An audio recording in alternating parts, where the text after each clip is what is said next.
Ask what made you say that. Some comments feel sharp, but it's not always clear where they're coming from until you ask. Inside a small office, late in the day, two co-workers are finishing up a conversation that's taken an odd turn.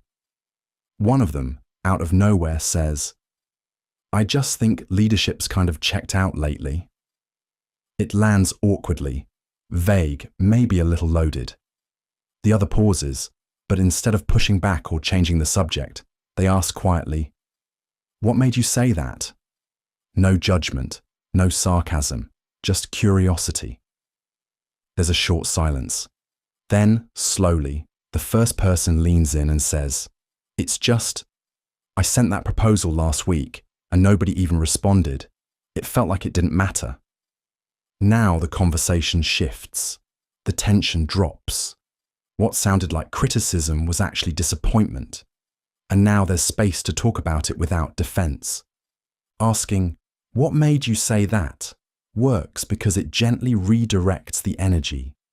Instead of reacting to the comment, you lean into its source. It invites explanation without confrontation. In therapy, it's a way to open up deeper feelings. In parenting, it helps decode what a child is really trying to express. In sales or negotiation, it reveals underlying objections without escalating the moment. It doesn't accuse or correct. It listens without retreating. You're not asking them to justify themselves. You're asking where their words came from. And when people feel heard at that level, they often clarify on their own. Some remarks aren't meant to land hard. They just fall out clumsy. And a simple question, asked softly, can catch them before they do real damage. Mirror their energy, then lead it. Pacing a conversation isn't about control, it's about rhythm, yours and theirs. In the back corner of a small bookstore cafe, a manager and a team member sit down after a long shift. The younger employee is visibly frustrated, shoulders tense, tone sharp, words fast. It's just, nobody listens. I talk, and it's like I'm not even there. The manager doesn't interrupt or try to fix it. Instead, he leans in slightly, matches the pace. "That sounds exhausting," he says, voice just as low, just as direct. The employee nods, still tight, but softens just a touch. A few more exchanges follow, the energy slowly shifting, until the manager, now a bit calmer, slows his voice and says, "Can we look at one part of that together?" The employee's breathing evens out. They nod again, this time with more ease. Meeting someone in their energy, whether it's anxiety, frustration, or excitement, helps them feel understood. When people are upset, calm advice can feel like distance. But if you reflect their pace and tone, even briefly, it sends a clear signal. I'm with you in this. And once that's felt, you can begin to slow things down together.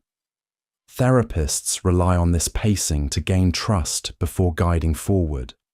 In parenting, it helps soothe kids in meltdown without force. In negotiation, it brings emotional clients into clearer headspace. In leadership, it diffuses stress by first acknowledging it. You don't have to stay in their energy, you just have to visit it long enough to lead them out. Sometimes the fastest way to move a moment forward is to stop pulling and start walking next to it. Then, when the pace is right, you take the lead. Use "even if" to overcome doubt. Doubt doesn't always need to be erased. Sometimes it just needs to be outgrown. In a quiet hallway outside a conference room, two colleagues speak in low voices. One of them hesitates near the door, arms crossed, voice tight. "I'm not ready to present this," she says. "What if they tear it apart?" The other nods, not pushing, then gently says, "Even if they do, you'll still have something stronger than what you started with."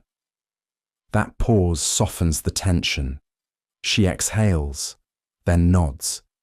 It's not that the fear disappeared, it's that it lost its grip. Doubt works like a trap door. Once we imagine something going wrong, we fall into trying to avoid it completely. But when you add the phrase even if, you shift the frame. You're not pretending failure isn't possible. You're shrinking its power. It tells the mind, yes, that might happen, but we'll still move forward. In therapy, this helps reframe fear without denying it. In sales, it quiets objections. Even if you only use it once a week, it still saves time. In parenting, it reassures kids without invalidating their concerns. And in leadership, it builds calm under pressure. Even if the rollout stumbles, we've got support lined up. Skepticism fades when it feels safe to exist without being in charge. Even if doesn't argue with doubt. It calmly makes room for it, then steps past it. Sometimes reassurance doesn't come from denying what could go wrong. It comes from remembering that you're still okay if it does. Use their words in your reply. Understanding often starts by showing that you've heard, not just listened, but heard.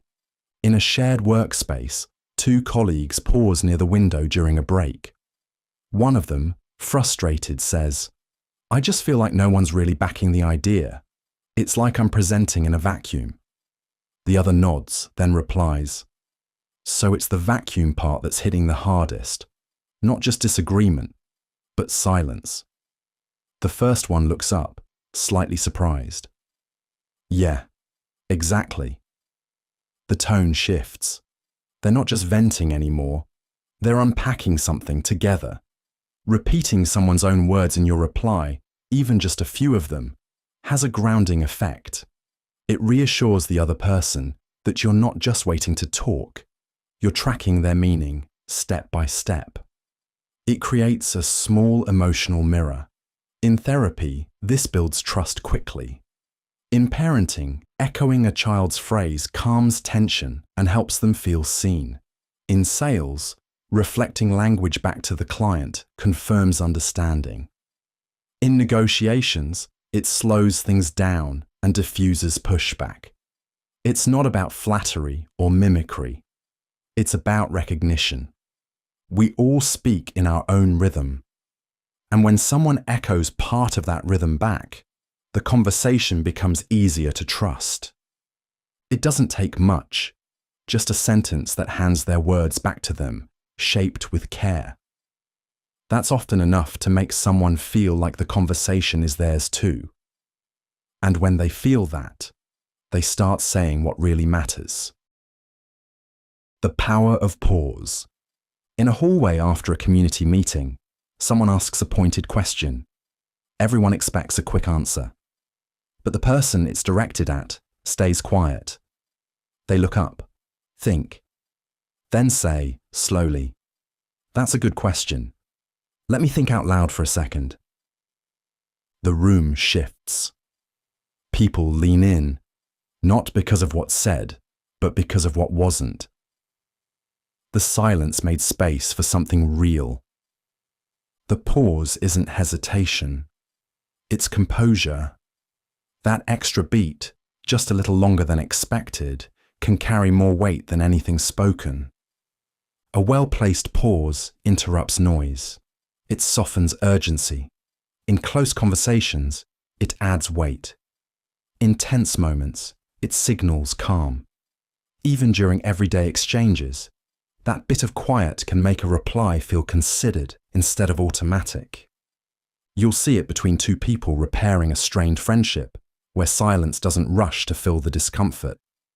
Or when someone's asked about a memory they haven't shared in a while, and they stop, not because they're unsure, but because they want to get it right.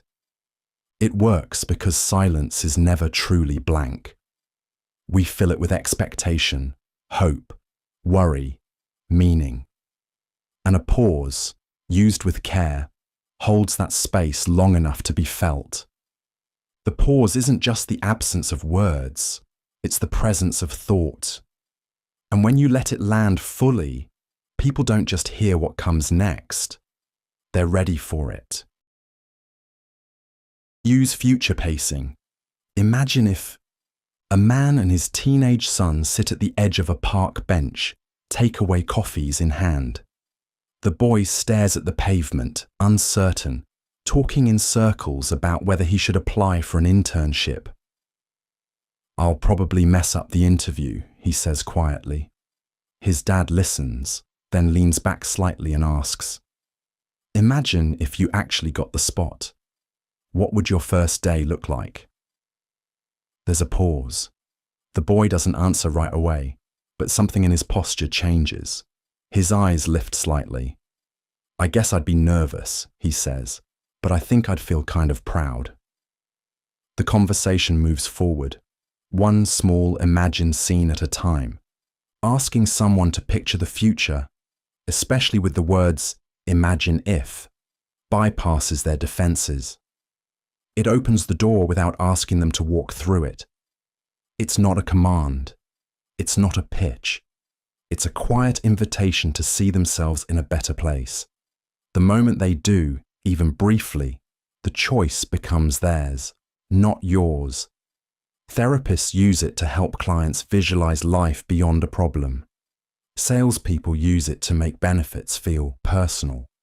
Parents use it to help kids picture consequences or rewards. Even in negotiation, it moves minds toward possibility, not pressure. It isn't about creating certainty. It's about creating a moment where change feels less foreign and just real enough to consider. Sometimes the most persuasive thing you can do isn't to prove your point. It's to let someone quietly try it on for themselves. Let them finish the sentence. There's a kind of interruption that doesn't feel loud. It happens when someone thinks they know where you're going and jumps in to finish your thought. They might get it right. They might be trying to help, but it still takes something away. It's not the words, it's the space. The small space you needed to arrive at, the idea yourself. Letting someone finish their sentence isn't about being polite. It's about giving them room to fully land. There's trust in the pause. It shows you're not rushing to respond or prove you understand. You're letting them shape the moment before you add anything to it. You'll notice it most in slow conversations, the ones where someone is trying to explain something they've never quite said out loud before. Maybe they're circling around a feeling, or trying to get the story straight in their own head. And when they get interrupted, even with good intentions, you can see it happen. A small hesitation. A sentence that never fully returns. Letting them finish doesn't just make them feel heard. It helps them hear themselves. Because often, we don't know what we really think until we've said it all the way through. And being allowed to do that, without being steered or completed, is a quiet kind of gift. So the next time you're in a conversation and you think you know what someone's about to say, don't say it for them. Let the silence stretch if it needs to. Give them the floor until they choose to step off it. You might be surprised by how much more honest things sound when they're allowed to arrive fully formed. The yes ladder. Agreement doesn't always begin with the big question. It often starts smaller. One quiet yes at a time. In a shared office kitchen, a team lead approaches a new hire. It's their first week, and they've been quiet during meetings. Instead of diving into feedback, the lead starts simple. "Hey, did you find the printer okay yesterday?" They nod. "Yeah." A smile. "And the onboarding videos, those didn't freeze up on you?" Another nod. "Nope, all smooth." One more. "Mind if we catch up for 5 minutes later this afternoon?" Another soft yes, easier this time. And when they sit down later to talk about workflow and expectations, there's no defensiveness, just a shared rhythm. The yes ladder works by building momentum through agreement. Small, non-threatening questions first. Things the other person can say yes to without effort or hesitation. Each yes relaxes the body a little more. It sets a pattern. By the time you ask for something bigger, it doesn't feel like a request. It feels like the next step in the same direction. It's something you'll see in old friendships when reconnecting after time apart, or in community organizing, where you build trust not with speeches, but with simple, mutual understanding, even in casual relationships, where agreement builds comfort before it builds influence. You're not pushing, you're aligning. You're easing the other person into the experience with their own momentum. Because the hardest part of saying yes isn't the word, it's the fear of being pulled too fast. But when you're already halfway up the ladder, taking one more step feels natural. Not because someone talked you into it, but because you walked there, one yes at a time. Use humor first, logic later. Tension doesn't always need to be solved. It often just needs to be softened. A man and his teenage daughter sit in the car outside the grocery store. The engine is off. The bags are packed, but neither of them is moving. The mood is heavy. They've been arguing all day. Grades, curfews, tone of voice. It's quiet now, but not peaceful. The father looks ahead, then says, "You know, when I was your age, I was grounded so often, my parents gave me my own punishment calendar. Color-coded." She cracks a smile, tries to hide it. He leans in. "Seriously, I had weekends booked for bad attitude through mid-April." She laughs, just a little. "That's enough." He waits, then adds calmly, "I get that it feels like I'm always on your case, but I need you to hear me when I say I care too much to stay quiet." Humor lowers defenses. It breaks through walls faster than facts ever will. When someone's upset, stressed, guarded, logic can feel like pressure. But a well-placed joke, a little self-deprecation, a surprising line, it creates space. Space for the real conversation to land. In therapy, humor disarms shame. In sales, it turns tension into trust. In parenting, it pulls kids out of their shell. In conflict, it resets the rhythm before a real point is made. You're not using humor to avoid the serious part. You're using it to earn the right to speak it. Sometimes, the best way to be heard isn't to push harder.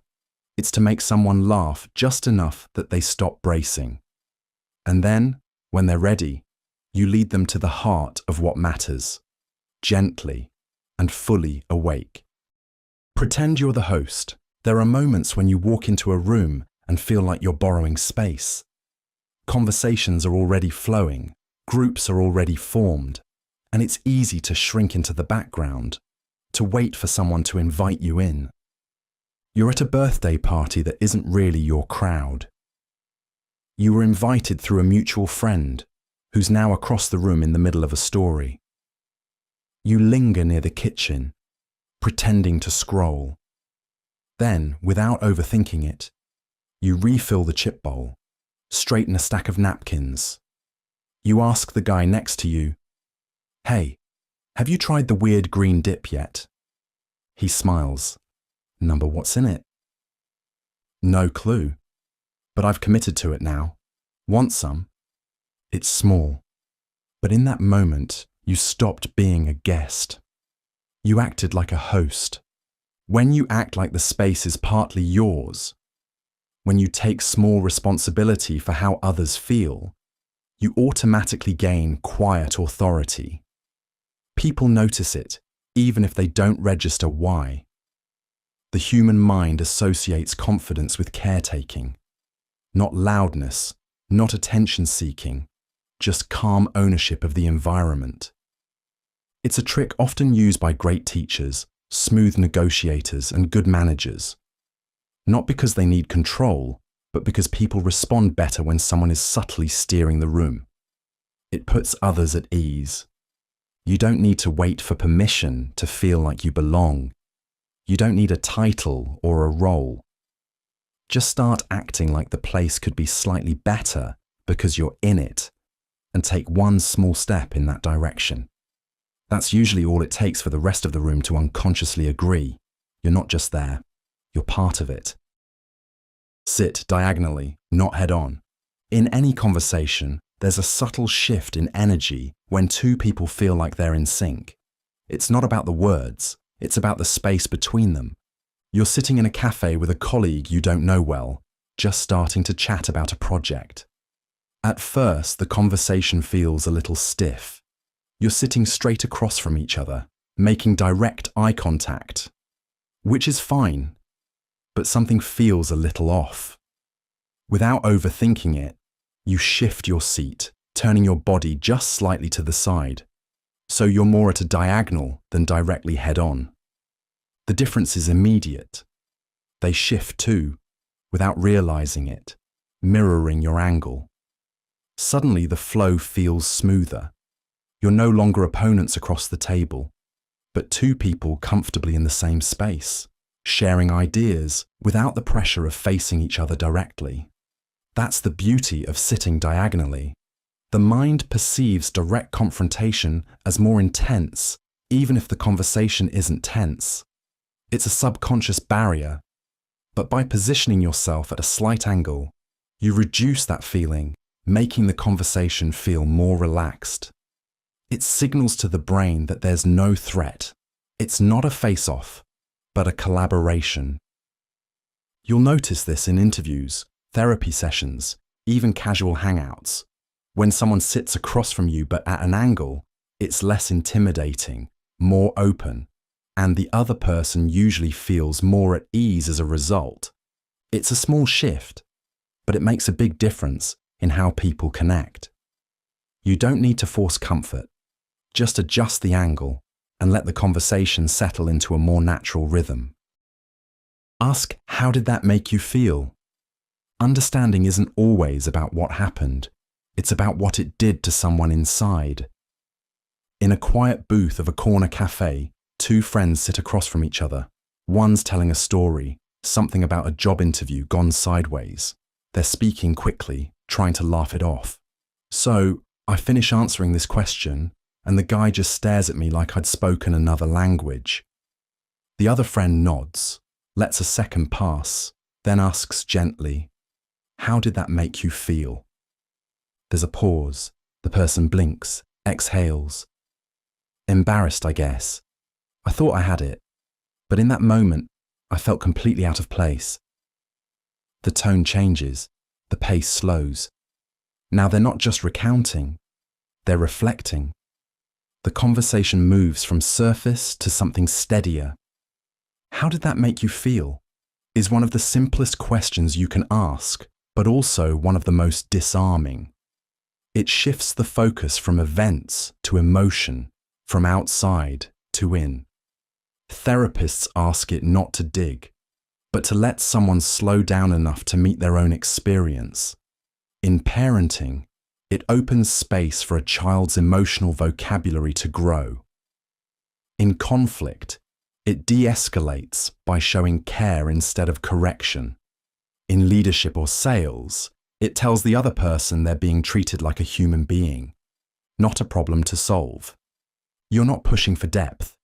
You're inviting it. You're letting the other person step forward, if they choose to.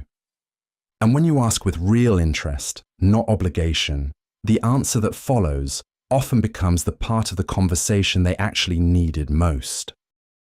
Nod while asking equals yes bias. Two friends are standing in front of a food truck, both indecisive. One turns to the other and says, "You want to split the sweet potato fries?" and nods as they ask. Without even thinking, the other one nods too. Yeah, sure. It's not pressure, it's rhythm. When you nod while asking a question, it plants a subtle bias toward agreement. The body says yes, and the brain often follows. It's called the yes bias, and it shows up in the tiniest places. When someone gestures agreement, we unconsciously mirror it. When a head tilts forward with curiosity, we tilt with it. The body speaks first, and the response comes after. You'll notice it in casual decisions. choosing a movie, picking a route, planning a hangout. One person suggests, nods slightly, and the other person finds themselves saying okay before weighing the alternatives. It's not mind control, it's alignment. A small cue that says, this is probably safe, probably reasonable, probably fine.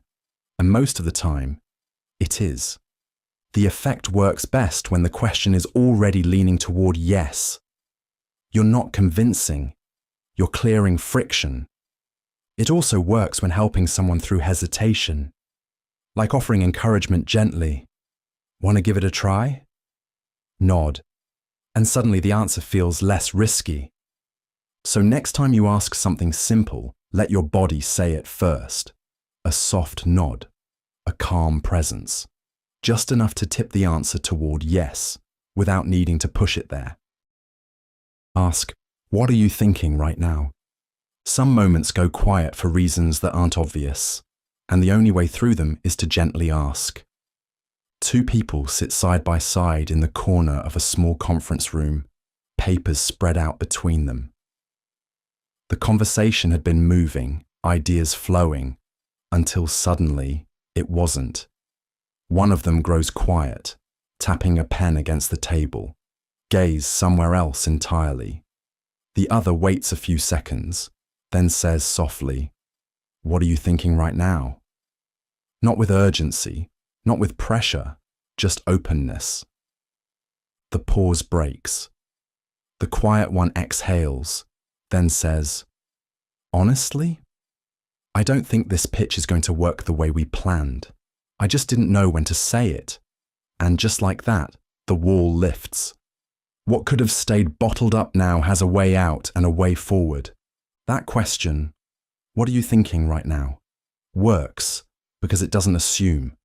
It doesn't direct or guess or try to manage the silence. It simply opens the door. It's useful in therapy when someone shuts down, in parenting when a child goes quiet but isn't upset, in a relationship when the energy shifts and no one knows why, in negotiation when the room stalls and the tension builds. It isn't about solving the moment. It's about reconnecting to it. Asking what someone's thinking lets them steer. It shows you're not here to talk at them, but with them, even if it's uncomfortable. The best conversations aren't always smooth. They're the ones where someone cares enough to notice the silence and is kind enough to step into it without forcing anything at all. Break tension with a whisper. Tension doesn't always need to be matched. Sometimes it just needs to be lowered, quietly. Two co-workers sit in a small meeting room, the air stiff after a disagreement. One of them leans forward, voice sharp, outlining a series of missed deadlines. The other stays still, listening, face calm, but unreadable. The frustration builds until it starts spilling into the silence. Then, the listener leans slightly closer and says, barely above a whisper, "I think we're both too tired to win this fight right now." The shift is immediate. The volume in the room doesn't just drop, it disappears. The heat cools. The person across the table exhales, rubs their eyes. "Yeah," they mutter, softer now. "You're probably right." A whisper in a tense moment resets the room. When someone expects resistance and hears gentleness, it disorients the pattern. It tells the nervous system that nothing here is dangerous, that it's okay to let the shoulders fall and the breath slow. In therapy, whispers are used to bring people back from overload. In parenting, they help soothe instead of escalate. In leadership, they shift team dynamics without needing authority. In close relationships, they say, "I'm still with you," without needing to explain. You're not giving up power. You're choosing a different kind of influence. Raising your voice often raises the walls. Lowering it invites the other person to meet you somewhere safer. And in moments that feel charged, The quietest voice often carries the clearest message. We don't need to keep pushing. We can pause even here. Fake a deadline to get faster results. You're sitting at your desk, your coworker across from you, scrolling through emails. You've been working on the same project for a while, but progress has stalled. There's no immediate pressure, but the task feels endless. You casually say, "Hey, I need to wrap this up by 3 p.m. Can you get that data together by then?" Your coworker nods, suddenly picking up the pace. They dig into their files, pulling things together with a sense of purpose. Before you know it, the task is done, and you realize the deadline you gave them wasn't real. It was just a prompt to make it happen faster. When we feel the weight of a deadline, real or not, the brain shifts into a higher gear. The feeling of urgency narrows focus, cutting out distractions. That rush of energy doesn't always come without a deadline, but when we think we have one, we're more likely to act decisively. This works in sales, when a salesperson creates the illusion of scarcity, and it works in your everyday work life. Even in relationships, creating a sense of time pressure can help move decisions forward. The trick isn't about deceiving people. It's about creating the mental environment that makes them act more decisively. You don't need to pressure someone. Sometimes all it takes is creating a sense of time to encourage action. Raise eyebrows. When you see someone, you're walking down the hallway of your office, headed to the break room. As you pass a coworker, you make brief eye contact. For a split second, you raise your eyebrows, just enough to acknowledge them, then keep walking. They do the same, smiling lightly, a slight shift in their posture as they return the gesture. It's small, but something happens. Without saying a word, you both just shared a moment. That tiny, subtle lift of the eyebrows signals recognition, an unspoken acknowledgement that you see them. And in return, they're likely to feel just a little more connected to you. When we raise our eyebrows in greeting, it signals openness. It's not just a facial expression. It's a cue that we're available, that we're engaging with the person in front of us. The brain picks up on these signals immediately, creating a tiny bond. It's the same reason why a smile can make someone feel welcomed, but the raised eyebrow takes it a step further. It's not just warmth, it's recognition. This works in all sorts of social settings. In sales, a well-timed eyebrow raise can make a customer feel noticed and valued, even without words. In therapy, a therapist might use the gesture to show active listening. Even in personal relationships, it helps make people feel seen in a meaningful way. You don't have to say anything to make someone feel acknowledged. Sometimes a simple eyebrow raise can create an instant connection, giving the other person the unspoken message, "I see you, and I'm here." Let them correct you, then they trust you. You're sitting across from a colleague at a casual lunch, talking through an idea for an upcoming project. You mention a detail, something about the logistics, but they stop you mid-sentence.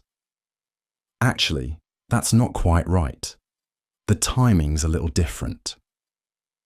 Instead of brushing it off, you pause, smile lightly, and say, "Ah, good catch. Thanks for pointing that out." You let them take the lead in correcting you, and after a few more minutes of discussion, they start contributing more freely, offering suggestions and refining the project with you. By letting them correct you, you've created a space where they feel knowledgeable and respected. People are wired to trust those who allow them to contribute in meaningful ways, even if it's something small, like a correction. When you open the door for them to step in, you're subtly telling them that their input matters. This works because, psychologically, when someone corrects you, they feel more invested in the outcome. It's not just about them providing the right answer, it's about them taking ownership of the process, which creates a sense of partnership. The brain naturally builds trust when someone feels acknowledged for their expertise or insight. You'll see this in sales when a salesperson lets a client correct details about their needs, in therapy when a therapist lets a client steer the conversation, and in leadership when a leader invites team members to contribute their thoughts, even if it means correcting them. Allowing someone to correct you shows confidence, not weakness. It's an invitation to collaborate, and that's when trust truly grows. People don't just listen to you. They feel like they're part of the journey. Say because for instant obedience, not because the explanation is always good, but because there is one. We're wired to connect requests with reasons. Without a because, a question feels like a demand. Add it, and it becomes a conversation, even if the reason is barely more than air. You'll see it in everyday moments. Could I take this seat because my foot's cramping? Mind if I go ahead because my coffee's already paid for? Even, can I borrow your charger because mine's in the other room? The actual logic doesn't have to be airtight. The word alone acts like a key. It signals structure, intention, a path. And people follow paths more easily than gaps. This also shows up in smaller social dynamics. Not manipulation, just friction reduction. Because gives the other person a reason to say yes without overthinking it. So next time you're asking something, even something small, don't just ask. Anchor it. Because once you give the mind a reason, it stops holding the brakes. Ask for opinions, not answers. Advice can feel heavy, but asking for someone's opinion? That opens a different kind of door. Late morning in a shared office kitchen, two co-workers stand by the sink, waiting for the coffee to finish brewing. One of them turns, holding a printed draft of a proposal. "I'm not sure what to do with the structure here," she says, flipping to the second page. "What's your opinion on this layout?" The other looks it over, relaxes a bit, and starts talking. Not cautiously, not like he's solving a puzzle, but conversationally. They bounce ideas back and forth for a few minutes. No pressure, no performance, just a quiet flow that somehow sharpens the idea without either of them forcing it. Asking for an opinion, rather than a direct answer, gives someone room to think without feeling cornered. It shows that you value their perspective, not just their correctness. That shift in tone makes it easier for people to open up, to share without filtering. Therapists often invite opinions to help clients reflect safely. In parenting, asking kids what they think makes them feel heard, not tested. In negotiation, it turns tension into dialogue. In sales, it keeps conversations human instead of transactional. When you ask for an answer, someone has to be right. When you ask for an opinion, they just have to be honest. The best conversations often begin where certainty steps aside. Invite perspective, not just solutions, and you'll find people are more willing to meet you where you are. And from there, better thinking happens on both sides. Show micro-vulnerability, then strength. In a quiet office break room, two co-workers sit at the far end of a long table. One of them, newer to the team, glances over between sips of coffee. "I thought I totally bombed that client call this morning," she says with a small shrug, her tone calm but honest. The other looks up, surprised by the openness. But before he can respond, she adds, "I went back over the notes during lunch and made a revised pitch plan. I think it's solid." Her words land differently than if she just shared the fix. By first naming a doubt, however briefly, her confidence feels earned, not rehearsed. That small act of micro-vulnerability, naming a moment of doubt, frustration, or uncertainty, creates a space where others feel invited in, not shut out. It lowers defenses, opens ears, and makes the next thing you say feel more trustworthy. When followed by a calm statement of direction or strength, it draws others in instead of pushing them away. Therapists model this in sessions to help clients open up. Parents use it to teach resilience without sounding superior. In leadership, it creates authentic authority. In sales, it can soften skepticism without losing credibility. Revealing a flicker of something real, not as drama but as fact, lets the strength that follows feel steady and human. People respond better to confidence that has roots. Letting others see both your footing and where you nearly slipped doesn't weaken the message, it makes it more believable. Because what's quiet and real tends to carry further than what's polished and perfect. Echo their words, earn their trust. At a crowded outdoor market, someone is explaining where they got the handmade scarf they're wearing. The other person, half listening at first, suddenly tunes in when they hear, "I guess I'm drawn to things that feel like they've been through something." The listener repeats it back, not dramatically, just things that feel like they've been through something. The speaker pauses, nods, and keeps going, now more open. It doesn't take deep insight to make someone feel understood. Sometimes, all it takes is using their own words, gently mirrored back. This is the power of low-key reflection. Not imitation, not interruption, just echoing a key phrase in someone's sentence. A subtle signal that you caught what mattered most. You'll notice this during long walks, where someone opens up gradually and you simply follow their language. Or during casual catch-ups, where someone says, "It's been a weird month," and you reply, "Weird how?" Repeating their word instead of replacing it. It's disarming because it's easy. No correction, no redirection, just space to expand. And it works even when things are tense. If someone says, "I just felt dismissed," and you respond with, "Dismissed?" Not skeptically, just sincerely, they're more likely to explain than defend. The brain relaxes when it hears its own words reflected. It feels less alone. So next time someone shares something real, let your response come from what they already gave you. A word, a phrase, echoed with care. That's often what trust sounds like, familiar, but coming from someone else. Ask for help like a teammate. Asking isn't always easy. It carries uncertainty, vulnerability, even hesitation. But the way we ask can shape responses more than the request itself. You're in a small coffee shop, tucked at a corner table, laptop open, screen softly glowing. Across from you sits a co-worker, papers spread between you both. She pauses, hesitating, then gently leans forward. "Hey, I'm hitting a wall with these numbers," she murmurs calmly, gesturing toward the page. "Could we take a quick look together?"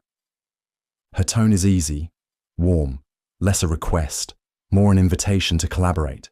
Without pause, you shift closer, examining the sheets side by side. Almost instinctively, you're engaged, invested, not merely assisting, but joining in. Moments later, solutions start taking shape, quietly forged by a subtle shift in her approach. The subtle effectiveness comes from how our minds perceive teamwork. When asked as a teammate rather than just a helper, people instinctively respond with openness and cooperation. The request becomes inclusive, dissolving resistance and activating shared responsibility. Therapists often encourage collaboration rather than giving advice outright. Skilled salespeople frame conversations as mutual explorations.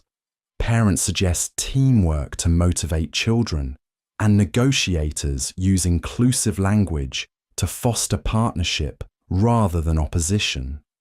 Approaching others as teammates removes the pressure and creates quiet confidence. It shifts a request into a shared purpose, replacing reluctance with genuine engagement. In daily interactions, framing your need as a common goal gently shifts dynamics. It's not persuasion or manipulation. It's simply opening a door to genuine partnership. Sit on the edge of your seat equals engagement signal. Late afternoon sunlight fills the small waiting area at the neighborhood bus stop. Nearby, two friends sit talking softly, their conversation blending gently into the sounds of traffic. At first, they're both leaning back casually, voices low and relaxed. Then, one friend shifts subtly forward, elbows gently resting on her knees, leaning in slightly.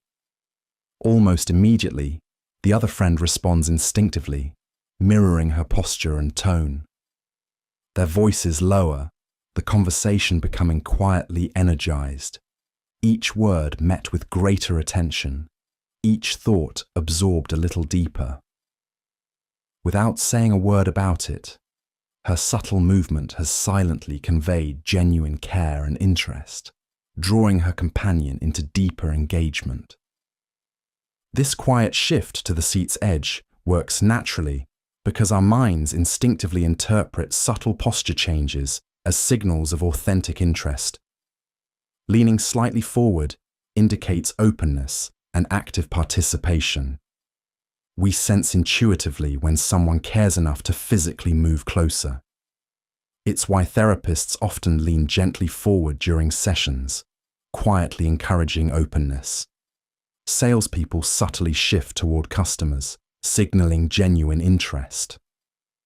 Parents intuitively lean toward children to comfort and connect, and negotiators use this posture to silently communicate sincere attention and respect. Sitting closer to the edge isn't merely a physical movement. It's a quiet signal that you're fully present and genuinely engaged. It transforms interactions subtly, fostering an unspoken trust, connection, and mutual attentiveness. Body language can softly reshape a moment without words, gently creating an environment of true presence and deeper human connection. Keep hands visible at all times.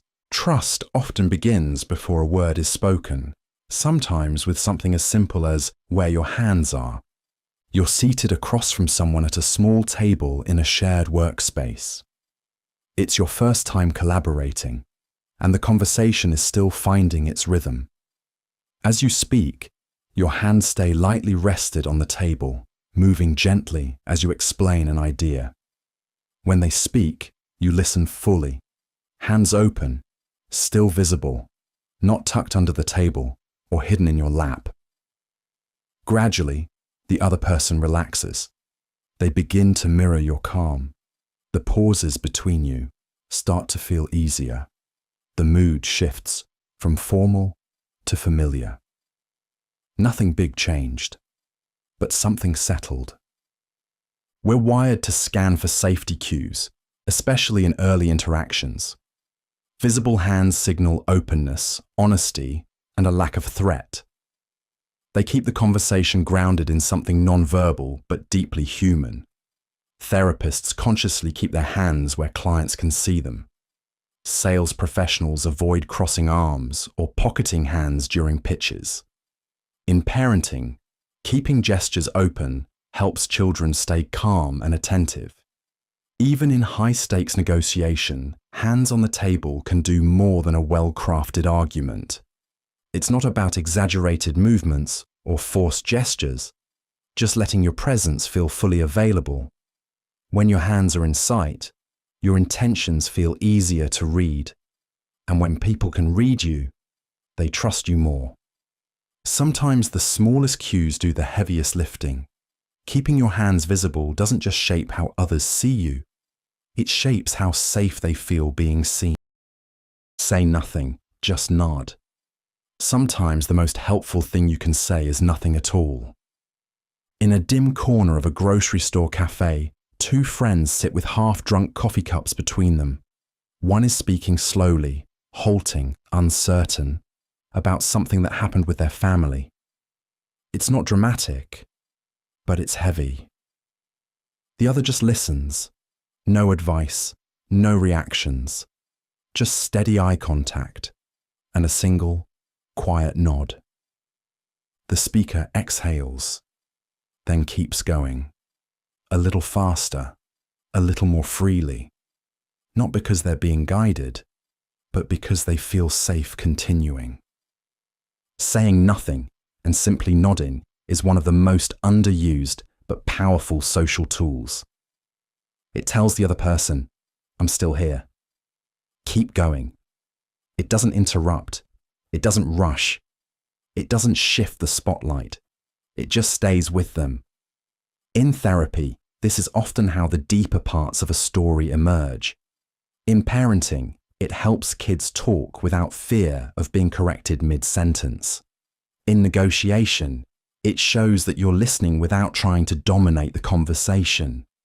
In conflict, it prevents escalation by giving someone space to get it all out first.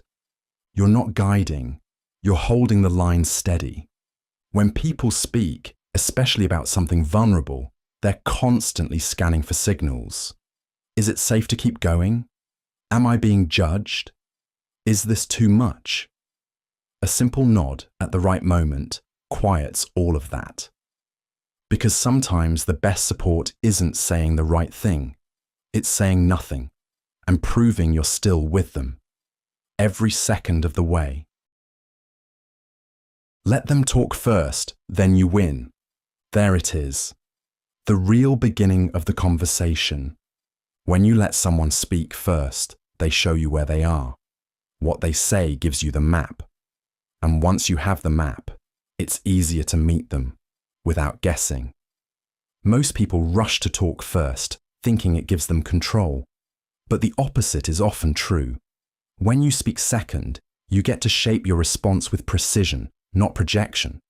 You'll notice this in slow-moving conversations with people you've just met, or in small reunions where someone needs a minute before opening up.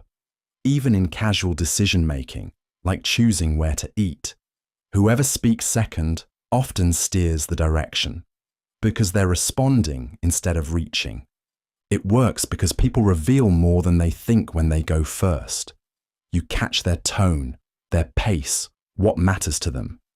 And when your reply is shaped by what they offered, not what you assumed, it lands softer and sticks longer. Letting them go first isn't passive. It's strategic stillness, a way of learning before speaking. And the quiet before you talk, that's where the real leverage lives. Say, tell me more, instead of arguing. Pushback often makes people louder. Curiosity makes them clearer. At a quiet dinner table after a long day, a couple sits across from each other. The conversation has turned tense. Small things have been piling up. One says, I just don't feel like you've been present lately. The other starts to speak, ready to defend, ready to explain how that's not true. But they stop, exhale, and instead ask, can you tell me more about what that's felt like? The shift is immediate. The first person leans in, not out of anger, but relief. It's like I'm talking and you're somewhere else. Even when you're home, your mind's still at work. Now it's not a fight. It's something softer, something fixable. Tell me more is an invitation, not a concession. It signals that you're listening for understanding, not just waiting for your turn to speak. It slows the heat and moves the moment toward meaning. In therapy, it's how layers unfold. In parenting, it helps kids process frustration without shutting down. In sales, it uncovers what really matters to the client. In conflict, it lowers walls without needing to prove anything. You're not agreeing. You're asking. You're showing that the person across from you matters more than your need to be right in that second. Arguments often grow from a sense of not being heard, but when you stop trying to win and simply ask for more, you often get the part they didn't say the first time. And that's where resolution usually starts. Quietly, with 3 words that let the other person keep talking. until there's nothing left to fight about. Use we instead of you. You forgot to lock the door. Versus, looks like we forgot to lock the door. Same facts, different feeling, one point. The other joins. When you say we instead of you, you're not changing what happened, you're changing how it lands. The shift is subtle, but the emotional impact is immediate. Suddenly, you're not blaming, you're partnering. This isn't about avoiding responsibility, it's about preserving connection. Because even small phrases can make someone feel either isolated or included. And we is one of the quickest ways to move toward inclusion. You'll hear it between friends trying to sort out a miscommunication. We must have crossed wires feels lighter than you didn't say that. Or when making group decisions, should we head out? Carries more warmth than are you ready to go? It also shows up in apologies. We didn't handle that right. Softens the ground. Even if one person played a bigger role, the shared framing builds trust. We language signals unity, especially in moments that could become tense. And when people feel like you're on their side, they stop defending and start listening. So the next time something small goes sideways, don't assign the spotlight. Share it. Use we not to blur the truth, but to hold it gently. Because the goal isn't to be right, it's to stay close. Act like you already belong. Comfort and belonging don't come from waiting to be welcomed. They often begin quietly within you. Sunlight drapes warmly through the bookstore cafe window, brushing across polished tables and neatly stacked novels. At a corner booth, a woman quietly settles into her seat, placing her bag down with easy assurance. Nearby, an informal book club gathers, members shifting comfortably in conversation. Without hesitation, she gently leans into their dialogue, seamlessly adding thoughts about the novel they've opened. There's no introduction, no anxious apology, just the natural cadence of someone who already fits. After a momentary pause, the circle widens subtly, chairs shifting slightly outward, words warmly inclusive. In a matter of minutes, she's indistinguishable from the rest, part of the gentle hum of shared connection. This subtle ease works because belonging isn't always granted, it's often recognized. When you carry yourself as though you already belong, you quietly signal confidence and assurance. People instinctively respond to this calm, accepting presence, sensing an absence of hesitation or uncertainty. It's why skilled negotiators speak with quiet authority. Therapists foster connections through genuine comfort, and why the best salespeople naturally merge into conversations. Even parents, when joining their children in play rather than interrupting it, find smoother pathways to deeper relationships. By quietly acting as if you already belong, you dissolve invisible barriers. People respond to your comfort as permission, inviting you into spaces effortlessly, almost unconsciously. Belonging isn't loud or forceful. It's the gentle, intuitive choice to step softly into new moments, understanding that acceptance doesn't always need formal invitations. It simply follows ease and quiet confidence.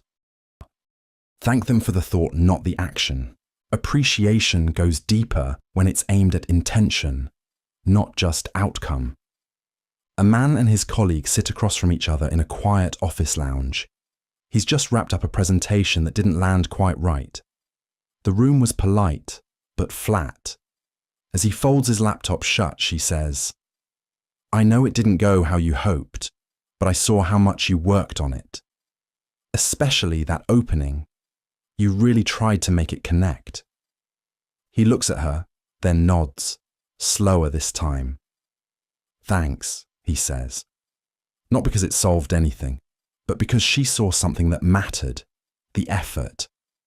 Most people are used to being thanked for what they did, for staying late, for bringing something, for following through, but being thanked for what they meant, the consideration, the care, the attempt, that lands differently.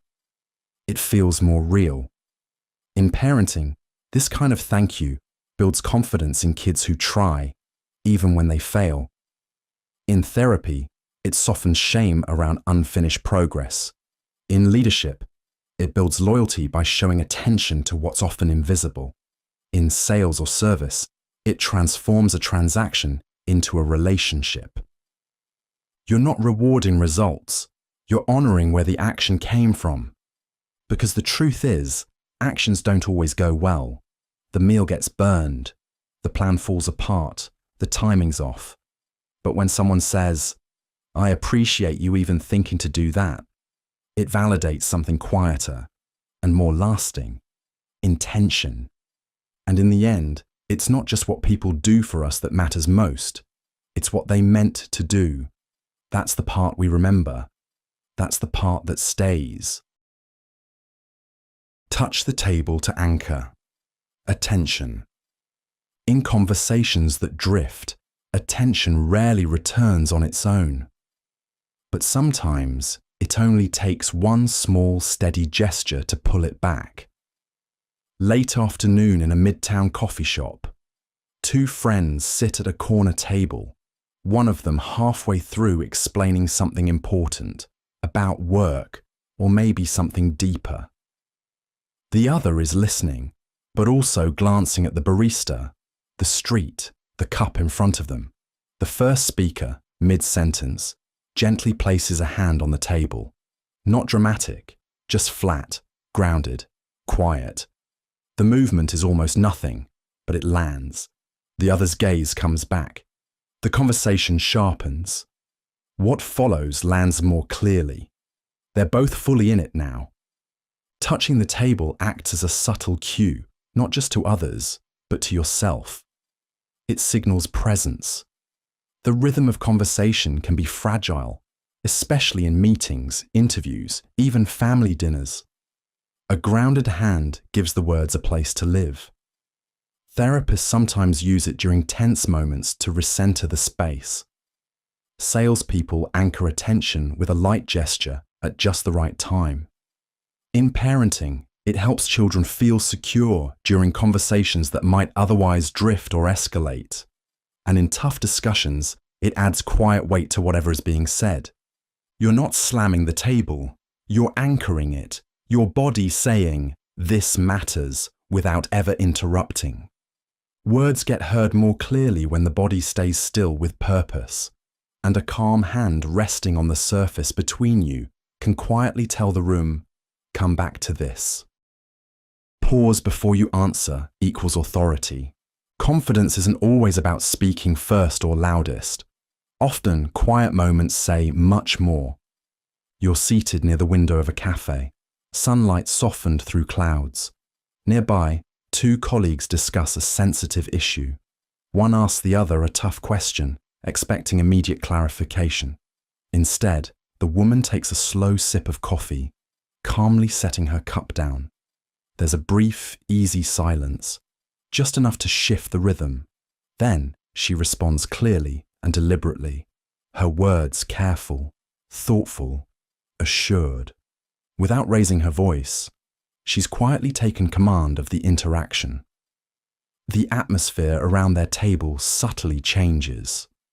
Her opinion now holds more weight, her perspective more considered. That small pause before answering communicates in a calm and quiet authority. It signals that you value thoughtful reflection over hurried reactions, subtly demonstrating confidence and composure. When you pause thoughtfully, listeners intuitively perceive your response as more deliberate, measured, and credible. Therapists often use quiet pauses to allow clients space for deeper thought. Negotiators lean on silence to underscore sincerity. Parents pause to reinforce authority without confrontation. And skilled salespeople give breathing room after questions, allowing trust and respect to form naturally. This brief silence helps frame your thoughts clearly, amplifying the value of what follows. It shows you're comfortable enough to hold a moment's uncertainty, letting your authority quietly assert itself through steady composure rather than hurried words. In everyday interactions, silence isn't emptiness. It's a gentle space, carefully created, quietly reinforcing your presence and credibility without ever needing to raise your voice. Have you ever noticed when people feel in sync, not studied, they open up? This is what the mirror technique taps into. It starts small, a shared pace, similar posture, picking up on the rhythm of how they speak. When someone leans in, you follow just slightly. When they pause, you don't rush in. You let that silence breathe. When you reply, you reflect their own words back. It's not about imitation, it's about resonance. And in that moment, the conversation stops feeling like a negotiation and starts feeling like a connection. Picture a hallway conversation. A team member is clearly holding back. Instead of interrogating, you simply match their calm tone, mirror their stance, and give them room. They say more. You stay with them. And slowly, what was guarded becomes open. Mirroring works because it bypasses resistance. It signals, I'm not here to fix you or judge you. I'm just here with you. You'll see it in counseling sessions, in high-stakes sales calls, in tough parenting moments where logic fails but empathy gets through. People soften when they feel like you're on the same wavelength, even if the topic is hard.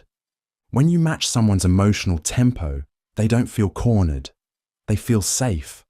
And safety leads to honesty. The mirror technique doesn't demand cleverness, just attention. It's one of the quietest ways to build trust, and one of the fastest. Smile first, feel later. Walking through a familiar park, someone passes a neighbor they haven't seen in a while. Without thinking, they smile. A quick lift of the face, almost automatic. The neighbor smiles back, just as reflexively. A few steps later, the person realizes they actually feel lighter, happier, like something shifted. They didn't smile because they felt good. They felt good because they smiled. The body can shape the mind. It's subtle but powerful. When you smile, especially in tense or uncertain moments, you don't just express emotion, you create it. The muscles send signals upward. The brain, without overthinking, adjusts. You'll notice it during chance reunions, where someone's smile starts awkward and ends real, or at crosswalks, where two strangers lock eyes for a second and exchange that small human acknowledgement, or even when you catch your own reflection and half smile back, just to see what happens. It works because the brain listens to the body. Change the pattern and emotion follows. Not every time, not completely, but enough to tilt the moment forward. It doesn't mean faking your feelings, it means inviting them, gently, leading with the body and letting the heart catch up if it wants to. So next time things feel flat or disconnected, start with the smallest shift, a soft smile, even just to yourself. You don't have to mean it yet, but sometimes the meaning comes after. Ask, can you help me understand? In a small office just past closing hours, a manager and an employee sit across from each other. The employee is frustrated, talking quickly, hands moving, listing out why a new policy isn't going to work. The manager listens, but doesn't interrupt. Then, instead of arguing, she leans forward slightly and says, "Can you help me understand what part felt off to you?" The tone shifts immediately. The employee slows down. "It's the rollout," he says. "It felt like it came out of nowhere. No context. It just hit the team mid-week." The manager nods, not because she agrees with everything, but because she finally sees where it's coming from. From there, the conversation becomes a collaboration instead of a pushback. Asking, "Can you help me understand?" isn't about surrendering your view. It's about shifting the ground beneath the tension. It invites the other person to explain without defending. It puts you on the same side of the table, even if your opinions are different. In therapy, this is how breakthrough moments begin. In parenting, it helps kids feel respected. In sales or negotiation, it keeps the conversation open without losing direction. In relationships, it turns conflict into conversation. You're not giving up control, you're creating connection. You're saying, "I care more about understanding you than proving my point." When people feel misunderstood, they dig in. But when they're invited to explain, they often soften. That one question, when asked with real intention, can turn resistance into clarity. And clarity makes everything easier to work with.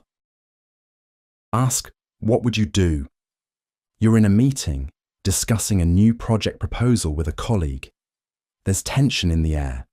Some details aren't adding up, and the conversation is starting to feel a little stuck. Rather than jumping into a solution or trying to push your own perspective, you pause and ask, "What would you do if you were me?" Your colleague blinks, clearly surprised by the question. They shift in their seat, process it for a moment, and then start outlining their thoughts. The tension loosens.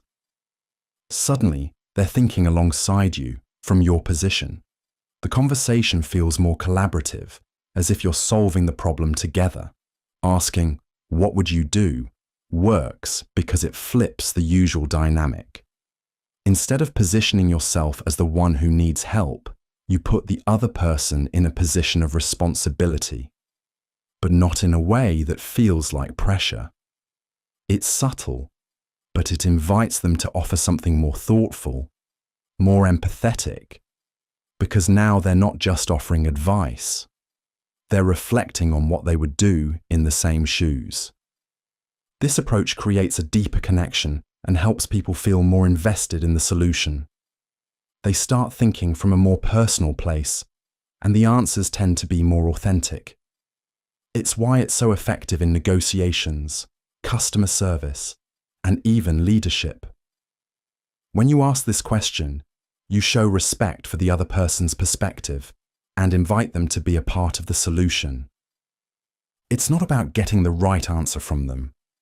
It's about engaging them in a way that opens up real collaboration. Look at their shoes, read their personality. You don't have to judge, just notice. Scuffed toes, laces double knotted, clean but well worn, loud colours, silent soles. People don't always choose their shoes carefully, but they live in them. And over time, the way someone treats their shoes says more than they think. Not about fashion, about rhythm, about how they move through the world. Some pairs are pristine, cleaned, protected, placed neatly by the door. Others are practical, beaten up from errands and early mornings.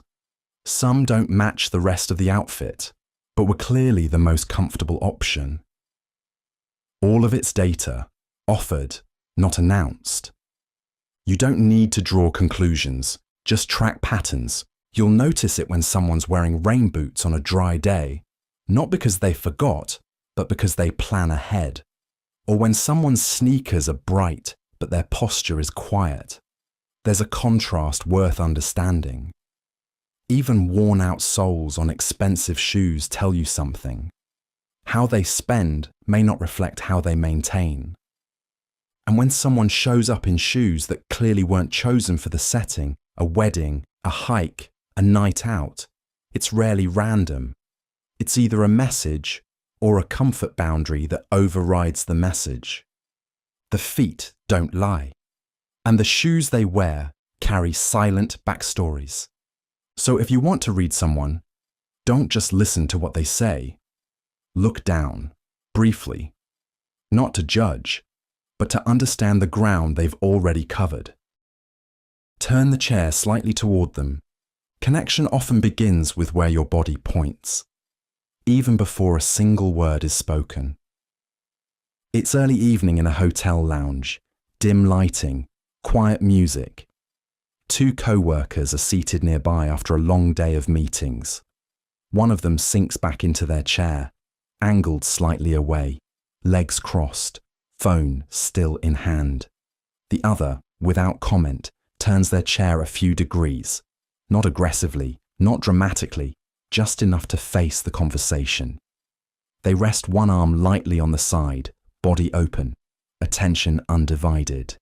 Slowly, the first one puts the phone down. Their posture shifts. Words come more easily. The tension begins to melt, replaced with a quiet, mutual ease. That small movement, the angle of a chair, says more than it seems.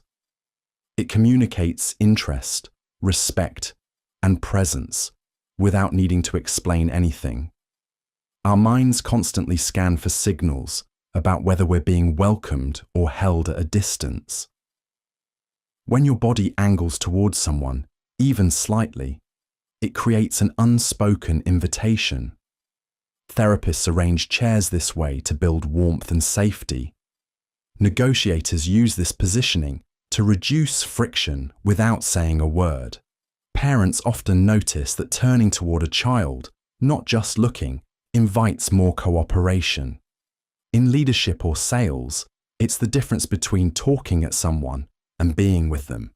You don't need perfect posture or polished words, just a quiet physical signal that says, "You have my attention." And sometimes, that's all it takes for the rest of the conversation to unfold. It's not about making a moment bigger. It's about allowing it to land without resistance. A simple shift in position can do more for trust than anything you say after. The 5-to-1 ratio rule. Two friends are cleaning up after a trip. One's folding clothes, the other's wiping down counters. The air is light, but earlier there was a small argument, forgotten plans, raised voices. Now one of them tosses over a bottle of water and says, "You know, you're actually the best at organizing chaos." No apology, just an intentional, honest moment of goodwill. This is the 5-to-1 rule in motion. For every difficult moment, it takes several small positives to steady the ground again. Not grand gestures, just quiet reinforcements, appreciation, respect, warmth, care, humor. Strong relationships, of any kind, aren't built on avoiding conflict.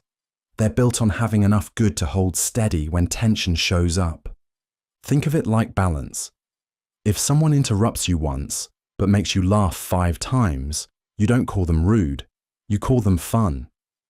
If someone forgot your birthday, but checked in every time you were sick, the scales often still tip toward trust.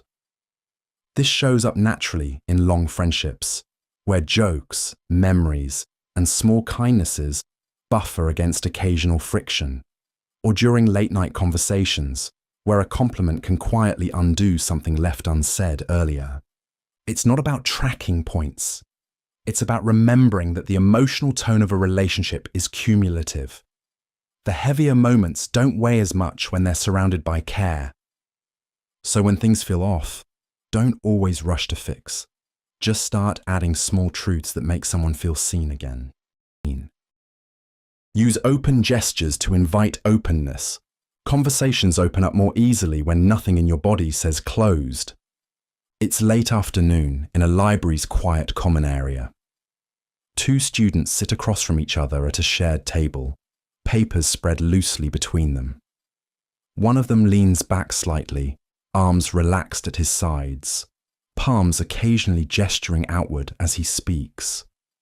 His voice is calm, but it's the way he carries himself, unfolded, unguarded, that keeps the space between them feeling light. The other student, initially a bit reserved, begins to lean in. Her voice warms, questions come more freely, and something shifts. The dialogue feels easier now, less like effort, more like exchange. Open gestures, those small, visible movements that avoid crossing arms or turning inward, quietly invite trust. When we physically signal that we're not guarding ourselves, others feel safer stepping forward. In therapy, counselors use gentle, open posture to create a climate where clients feel safe to speak. In negotiations, a calm, open gesture at just the right moment can diffuse tension without a word. Teachers guide classroom energy with the sweep of a hand. Parents soften resistance simply by adjusting the way they sit or reach. The mind watches the body, and it watches other bodies too. We take subtle cues from posture, from hand placement, from the direction of a glance. When those signals say, "I'm not closed," it allows the other person to stop bracing and start participating. You don't need big movements or rehearsed body language. Just enough openness to show you're not protecting yourself from the conversation. That's what opens the door for someone else to walk through. Say most people don't know this. You're sitting at a casual dinner with a few colleagues and the conversation is flowing. Someone mentions a topic you know a lot about, but instead of jumping in with your expertise right away, you lean forward slightly and say, "Most people don't know this," but everyone around the table immediately shifts their attention. It's not just what you're about to say, it's the way you've set it up. They feel like they're about to hear something exclusive, something others might not be aware of. The room quiets as you share the insight, and you can sense their genuine interest. The phrase, "most people don't know this," works because it triggers curiosity. It primes the brain to expect something valuable or surprising. People are wired to pay attention when they think they're about to learn something hidden or exclusive. The brain reacts by focusing on the speaker, creating a sense of importance around the information being shared. This tactic works in many situations. In sales, for example, using the phrase can subtly elevate a product, making it feel rare or special. In presentations, it can capture attention and make the audience eager to hear what's coming next. Even in everyday conversations, it sparks interest and encourages engagement. By simply adding that phrase, you've raised the stakes of the conversation without exaggerating. You've made the moment feel more significant, and people are naturally drawn in. It's not about tricking anyone. It's about tapping into a natural desire to uncover something new and meaningful. Next time you want to capture someone's attention or make your words stand out, try adding that simple phrase. It can make even the smallest detail feel worth paying attention to. Show palm, gain trust. Mid-conversation, someone gestures with an open hand, not dramatic, not performative. Just a casual move, palm up as they speak. The other person doesn't flinch or pull back. In fact, they lean in slightly. Open palms signal something we rarely name out loud: safety. Long before words evolved, the human body learned to detect threat or openness in posture. Palms hidden meant concealment. Palms visible, no weapon, no tension, just presence. Even today, that instinct sticks. You'll notice it when someone's trying to diffuse tension, not by talking softer, but by keeping their hands visible and relaxed. Or when a friend shrugs with both hands out saying, "I didn't mean it that way." The message lands because the body says it first. It's also why certain conversations feel easier when you're sitting side by side, hands resting on the table, not crossed, not hidden. The body makes the promise before the words do. This isn't about performance, it's about alignment. When what you say and how you physically show up match, people believe you without needing to be convinced. So if you want to build trust, quickly, quietly, don't just say the right thing. Let your hands stay where they can be seen. not in surrender, but in sincerity. Because when the body speaks truth first, the mind tends to follow. Ask about childhood, instant connection. You're on a balcony at a friend's get-together. Someone you barely know joins you. Someone quiet, polite. After a few minutes of back and forth, you ask, "What were you like as a kid?" They pause. Not in a guarded way, but like they're sorting through old photos in their head. Then they smile. Honestly, kind of obsessed with trains. Suddenly, it's not small talk anymore. You're not just learning about them. You're meeting a version of them that shaped the rest. And the whole tone of the night changes. There's a reason questions about childhood work like this. The memories aren't just old. They're formative. They're often unfiltered, full of early joy, frustration, longing. When someone talks about their childhood, they're not just giving you information, they're handing you a blueprint for how they became who they are. And because it's personal, without being confrontational, defenses don't go up. It's soft entry. Therapists use it. Coaches use it.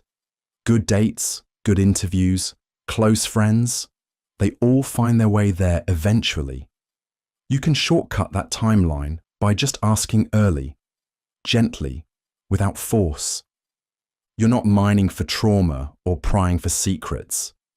You're opening a door to where people feel most themselves, even if they haven't visited in a while.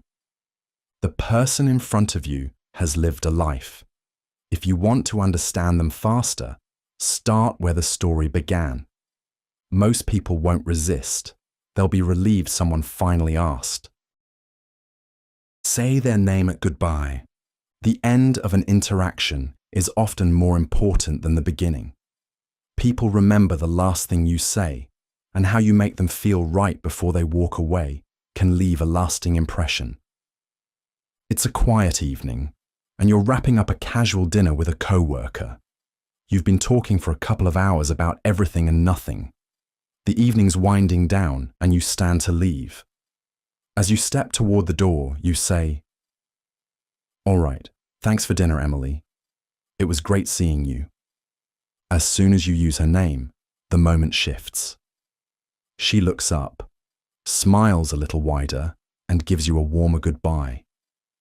It's like you've brought the connection full circle, anchoring it with something personal. Saying someone's name, especially at the end of an interaction, creates a subtle but powerful bond. It's a reminder that they've been heard, that they're seen. And when you say their name at goodbye, it lingers in their mind as a cue.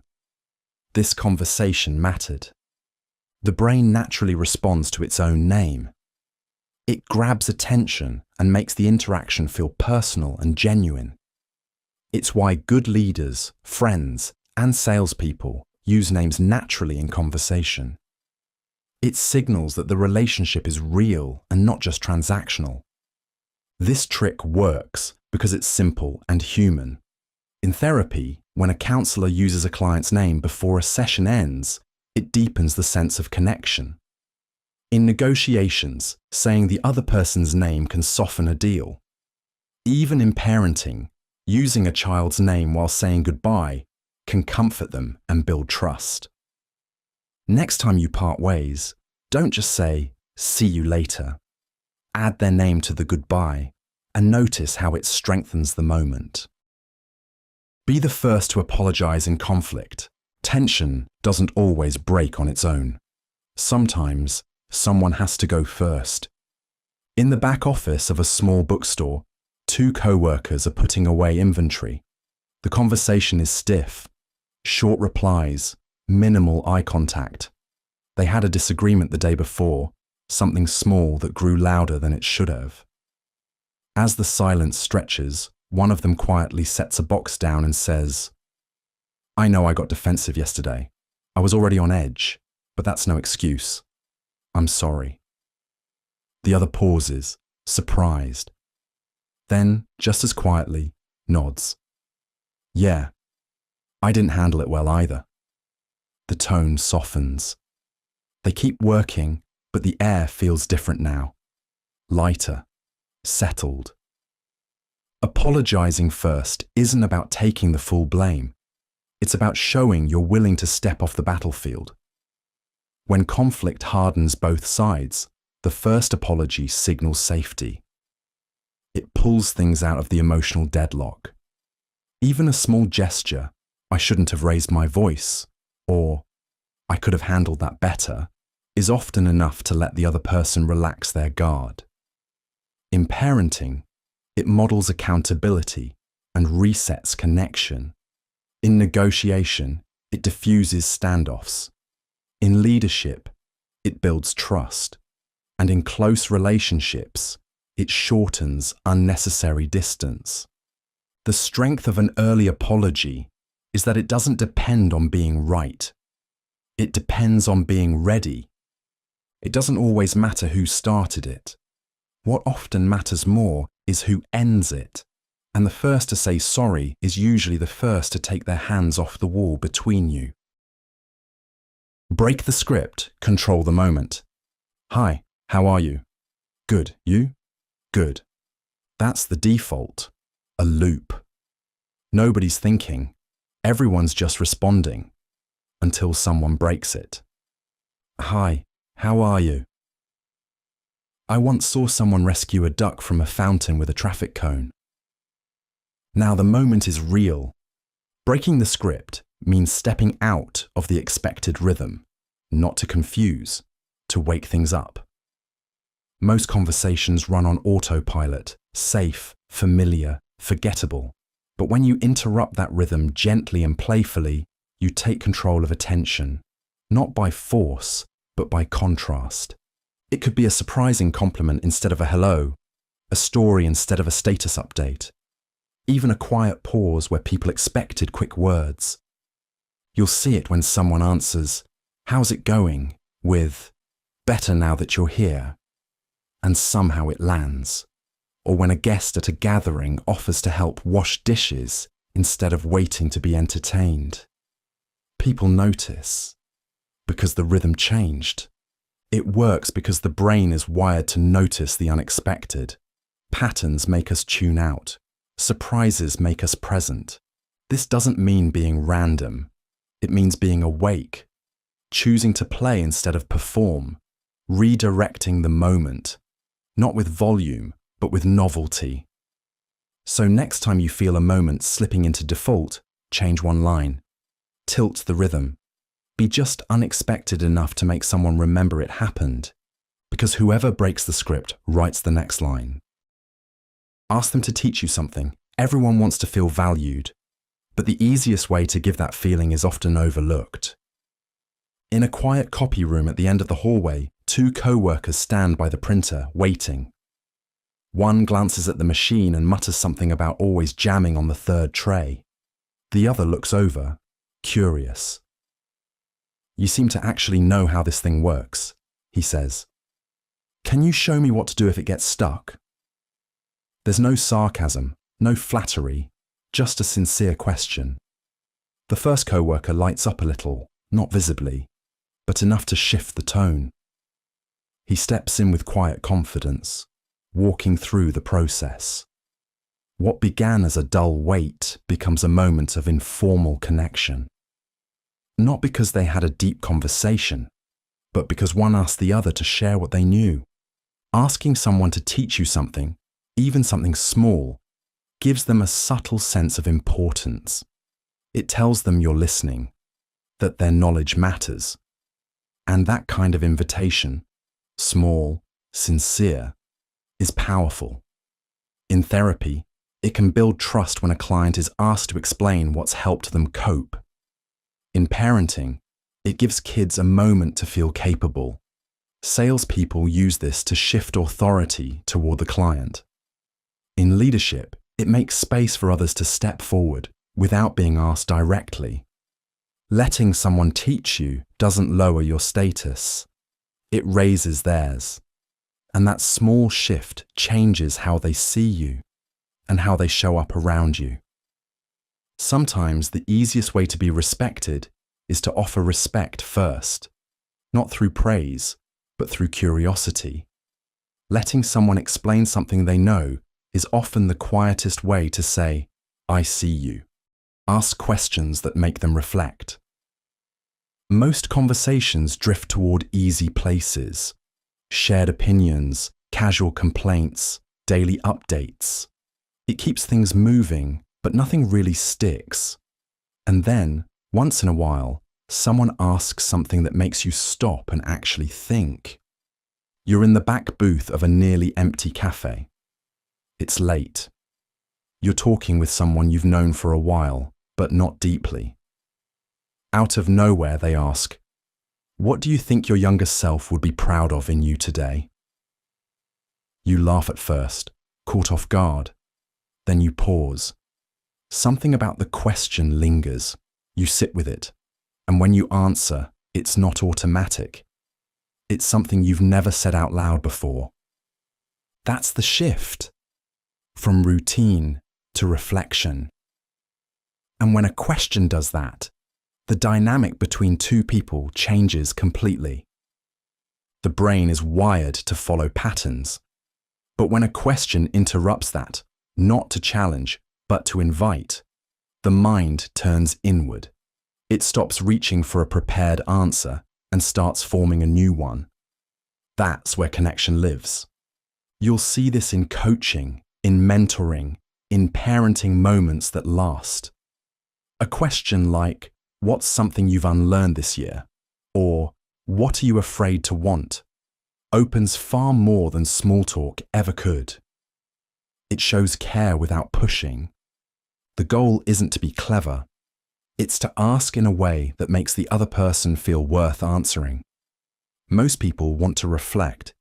They just rarely get asked anything that gives them permission to. You don't need the perfect words. Just one honest question that makes someone go quiet for a second.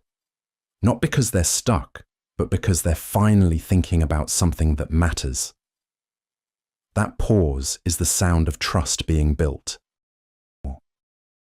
Say, "That reminds me of a story." Information lands, but stories stay. In a quiet office kitchen, two co-workers sit across from each other during a slow lunch break. One of them is venting, frustrated about how their ideas keep getting overlooked in meetings. There's tension in their voice, but also something quieter underneath: doubt. The other listens, nods, and says, "That reminds me of a story." They lean back slightly, keeping it casual. Back at my last job, there was this guy who barely spoke in meetings, but the few times he did, people really listened. Eventually, I asked him how he got people to take him seriously. He said, "I stopped trying to sound smart and just waited until I had something I really believed." Took him a while, but eventually everyone started turning to him. The mood shifts, not dramatically, but enough. The first co-worker sits up straighter. The moment feels less like advice, more like recognition. Saying, "That reminds me of a story," is more than a transition. It's an invitation. It softens advice into something shareable. It makes space for emotion without making it feel clinical. In therapy, it builds relatability. In parenting, it teaches without lecturing. In negotiation, it creates common ground. In sales, it makes ideas easier to absorb. And in everyday life, it changes the dynamic from "let me fix this" to "you're not alone in it." People don't always want answers. Often, they just want a thread to hold on to. Something familiar, something human. A story does that without pressure. You're not shifting the topic, you're widening the room. And sometimes, that little bit of space is exactly what the moment needs. Use scarcity. Only a few people know this. You're sitting at a coffee shop, chatting with a friend about the latest trends in tech. They're intrigued by a new app you've been using, something that's making waves, but still a bit under the radar. As they ask how it works, you lean in slightly, lowering your voice just enough to make it feel like you're letting them in on a secret. Well, only a few people know about this app right now. It's still kind of exclusive, but it's going to be huge. Their eyes widen a little. They're suddenly more engaged. It's like you've just given them access to something special, and their interest skyrockets. Without even realizing it, you've activated a sense of scarcity. And it's making them more invested in what you're saying. Scarcity works because the brain is wired to respond to what's rare or limited. When something is framed as exclusive, the mind feels a subtle pressure to act quickly or risk missing out. It's not about being manipulative, but about tapping into a natural instinct we all share, the desire for what seems rare or in demand. This trick shows up everywhere. In sales, marketers know that saying only a few left increases urgency. In negotiations, when you hint that something is limited, the other party feels a stronger pull to close the deal. Even in casual conversation, mentioning that something is known by only a select group adds value to it in the listener's mind. When you frame information as rare or exclusive, people naturally want to be part of that group. They're more likely to lean in, listen closer, and value what you're offering. A little scarcity can turn a simple conversation into something far more compelling. Ask for advice, gain influence. Two classmates are chatting after a group project. One turns to the other and says, "Hey, quick thing, how would you have handled the part where the plan almost fell apart?" No ego, no setup, just a sincere ask. And just like that, the dynamic shifts. Asking for advice doesn't make you look uncertain. It makes people feel valued. It invites trust. And surprisingly, it often leads to greater influence, not less. That's because when someone gives advice, they unconsciously commit to your success. They start rooting for the outcome they helped shape. It's no longer your effort alone, it's partly theirs. You'll see this between neighbours trying to fix something simple, like a leaky tap, or during new friendships where one person asks the other, "How do you usually handle stuff like this?" The act of asking says, "I trust your judgment," and that's rarely ignored. It's not flattery, it's connection. And it flips the script, because most people expect influence to come from confidence. But influence often grows from humility.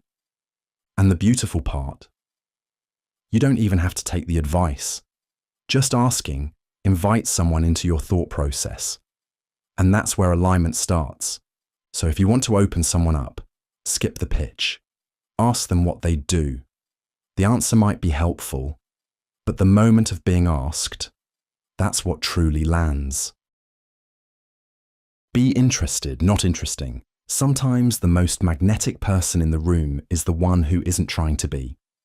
A man and a woman sit at opposite ends of a shared bench outside a small bookstore. It's one of those quiet afternoons where no one's in a rush. The man strikes up a conversation. Nothing flashy, just a comment about the book she's holding. She smiles, says she's rereading it for the third time. Instead of offering his own opinion, he asks what keeps her coming back to it. Her answer leads to something more: family, memory, old routines. She keeps talking, and he keeps listening, not with polite nods, but with real attention. 10 minutes pass before she finally says, "I don't usually talk like this to strangers," but she's not apologizing. She's surprised, grateful even. Being interested in someone, rather than trying to be interesting yourself, shifts the energy. It removes the need to impress. And in that space, people relax. They become more open, more engaged. In sales, this builds trust faster than any clever pitch. In therapy, it draws out depth. In parenting, it tells a child their thoughts matter. In dating, it makes space for something honest. And in everyday life, on benches, in waiting rooms, over shared meals. It's how meaningful connection quietly begins. You don't have to be memorable to make an impact. You just have to make someone feel like they are. In the end, people rarely remember your stories as much as how you made them feel while they told theirs. And the one who asks with curiosity, not ego, often leaves the strongest impression of all. Lower your voice, raise their respect. At a local event, a disagreement starts over something small. Who was supposed to bring what? Voices rise slightly, energy shifts. Then one person speaks, not loudly, not with force, but lower, slower, calm. Suddenly the room recalibrates. Not because of what they said, but because of how they said it. Volume doesn't equal authority. Presence does. And lowering your voice in moments of tension signals something stronger than dominance. It signals control. It's not about whispering. It's about resisting the pull to match the noise around you. When you drop your tone, others lean in. When you slow down, others follow suit. And in that shift, attention becomes focus. You'll notice this in small group conversations, when someone changes the energy not by taking the spotlight, but by softening their delivery. Or during emotionally charged talks between close friends, when one person stops pushing and starts anchoring. It works because we're wired to notice contrast. A calm voice in a loud space doesn't fade, it cuts through, not with aggression, but with gravity. And it often surprises people, because we're used to thinking that louder wins. But in many moments, it's the voice that drops, not the one that rises, that holds the room. So next time you feel the urge to raise your voice, try lowering it instead. The difference won't be in the decibels. It'll be in how people respond when they realize they don't have to fight to hear you. Don't interrupt. They'll think you're brilliant. Silence can do more than fill space. It can change how you're seen.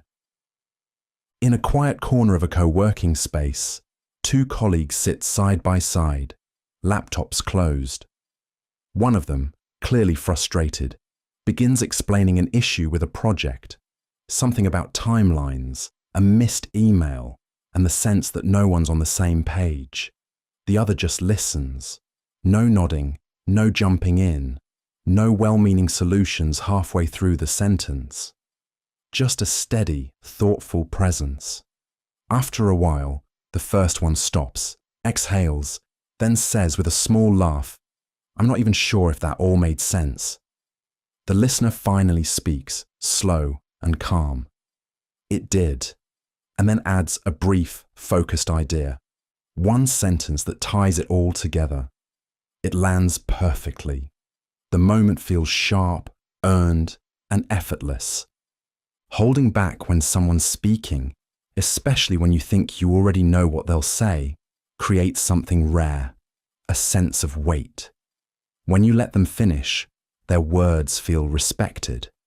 And when you finally speak, your voice carries more clarity, more calm, and more impact. In therapy, that kind of listening creates safety. In negotiation, it signals patience and confidence. In parenting, it builds trust. And in sales or team leadership, it draws people in without pressure. Not interrupting isn't about being passive. It's about being deliberate. It frames you as thoughtful, as someone who thinks before speaking, someone who's paying real attention. You don't have to say much to sound smart. Sometimes it's the restraint, the quiet discipline that does the talking for you. Bring something in your hands.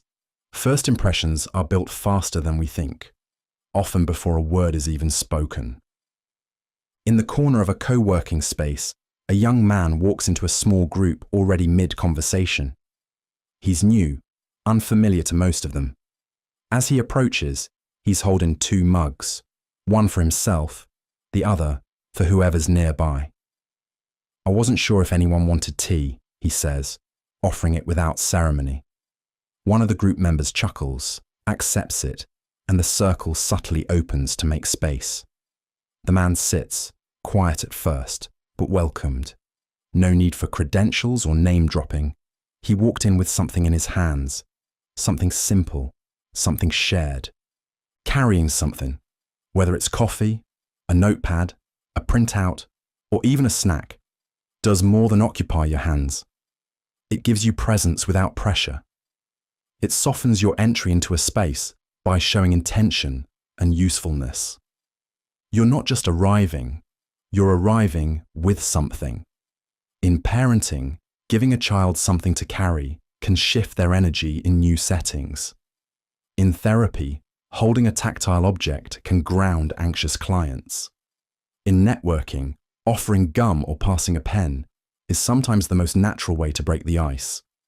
In leadership, entering a meeting with materials in hand subtly signals preparedness without saying a word. What you carry doesn't have to be important. It just has to say, "I'm here for a reason." Even small items can quiet social friction. They give your hands something to do and others something to engage with. And sometimes that's all it takes to turn an entrance into a welcome. Confess first, then ask. You're sitting in the living room of a friend's apartment, catching up on life. The evening's casual, but there's something you need from them. A favor you've been reluctant to ask. Instead of jumping right into it, you look at them and say, "I feel a little embarrassed to say this, but I need to be upfront. I've been falling behind on some things lately, and I could really use your help." They look at you with a more understanding expression, listening closely, not as an obligation, but because you've been honest about your own difficulty. Then you add, "So, I was hoping you might have some time to give me a hand with this." What's different now is the openness in the conversation. You've acknowledged your own challenge before making the request. It's not just about what you need, it's about how you present it. The vulnerability makes the ask feel more genuine, less transactional. This works because the brain responds to vulnerability with trust. When you confess first, you create a space where the other person doesn't feel pressured or caught off guard. They can process your need with empathy, and that shifts the dynamic from a simple favor to an opportunity to support someone they care about. In sales, this might show up when someone acknowledges a product's shortcomings before highlighting its benefits. In therapy, when a counselor shares a relatable story before asking about the client's experience. In relationships, when you open up before asking for something in return. When you confess first, the request becomes more meaningful. It's not about asking for help. It's about inviting someone to be part of something real. End with a compliment, always. Final moments often carry more weight than we think. What we say last is what tends to linger. In a small office break room, a short conversation between co-workers winds down. One of them had been venting. A project fell apart, a client didn't respond, and nothing felt like it was landing. The other offered a few suggestions, asked some thoughtful questions, and mostly just listened. As the first one gets up to leave, they pause in the doorway. The listener adds gently, "By the way, I meant to say, your last presentation, it's still being talked about. You really set the tone for the quarter." The room softens. The air clears just a little. The rest of the day goes better, even if nothing else changes. Ending with a compliment doesn't mean ignoring problems. It means choosing what gets remembered. In any interaction, especially ones that are hard, awkward, or emotionally loaded, the final note sticks. A single positive remark can act as a buffer. It helps someone leave the moment feeling seen, not just managed. Therapists often close sessions this way, reinforcing something the person did well. In parenting, it encourages resilience after correction. In sales, it closes a pitch with sincerity.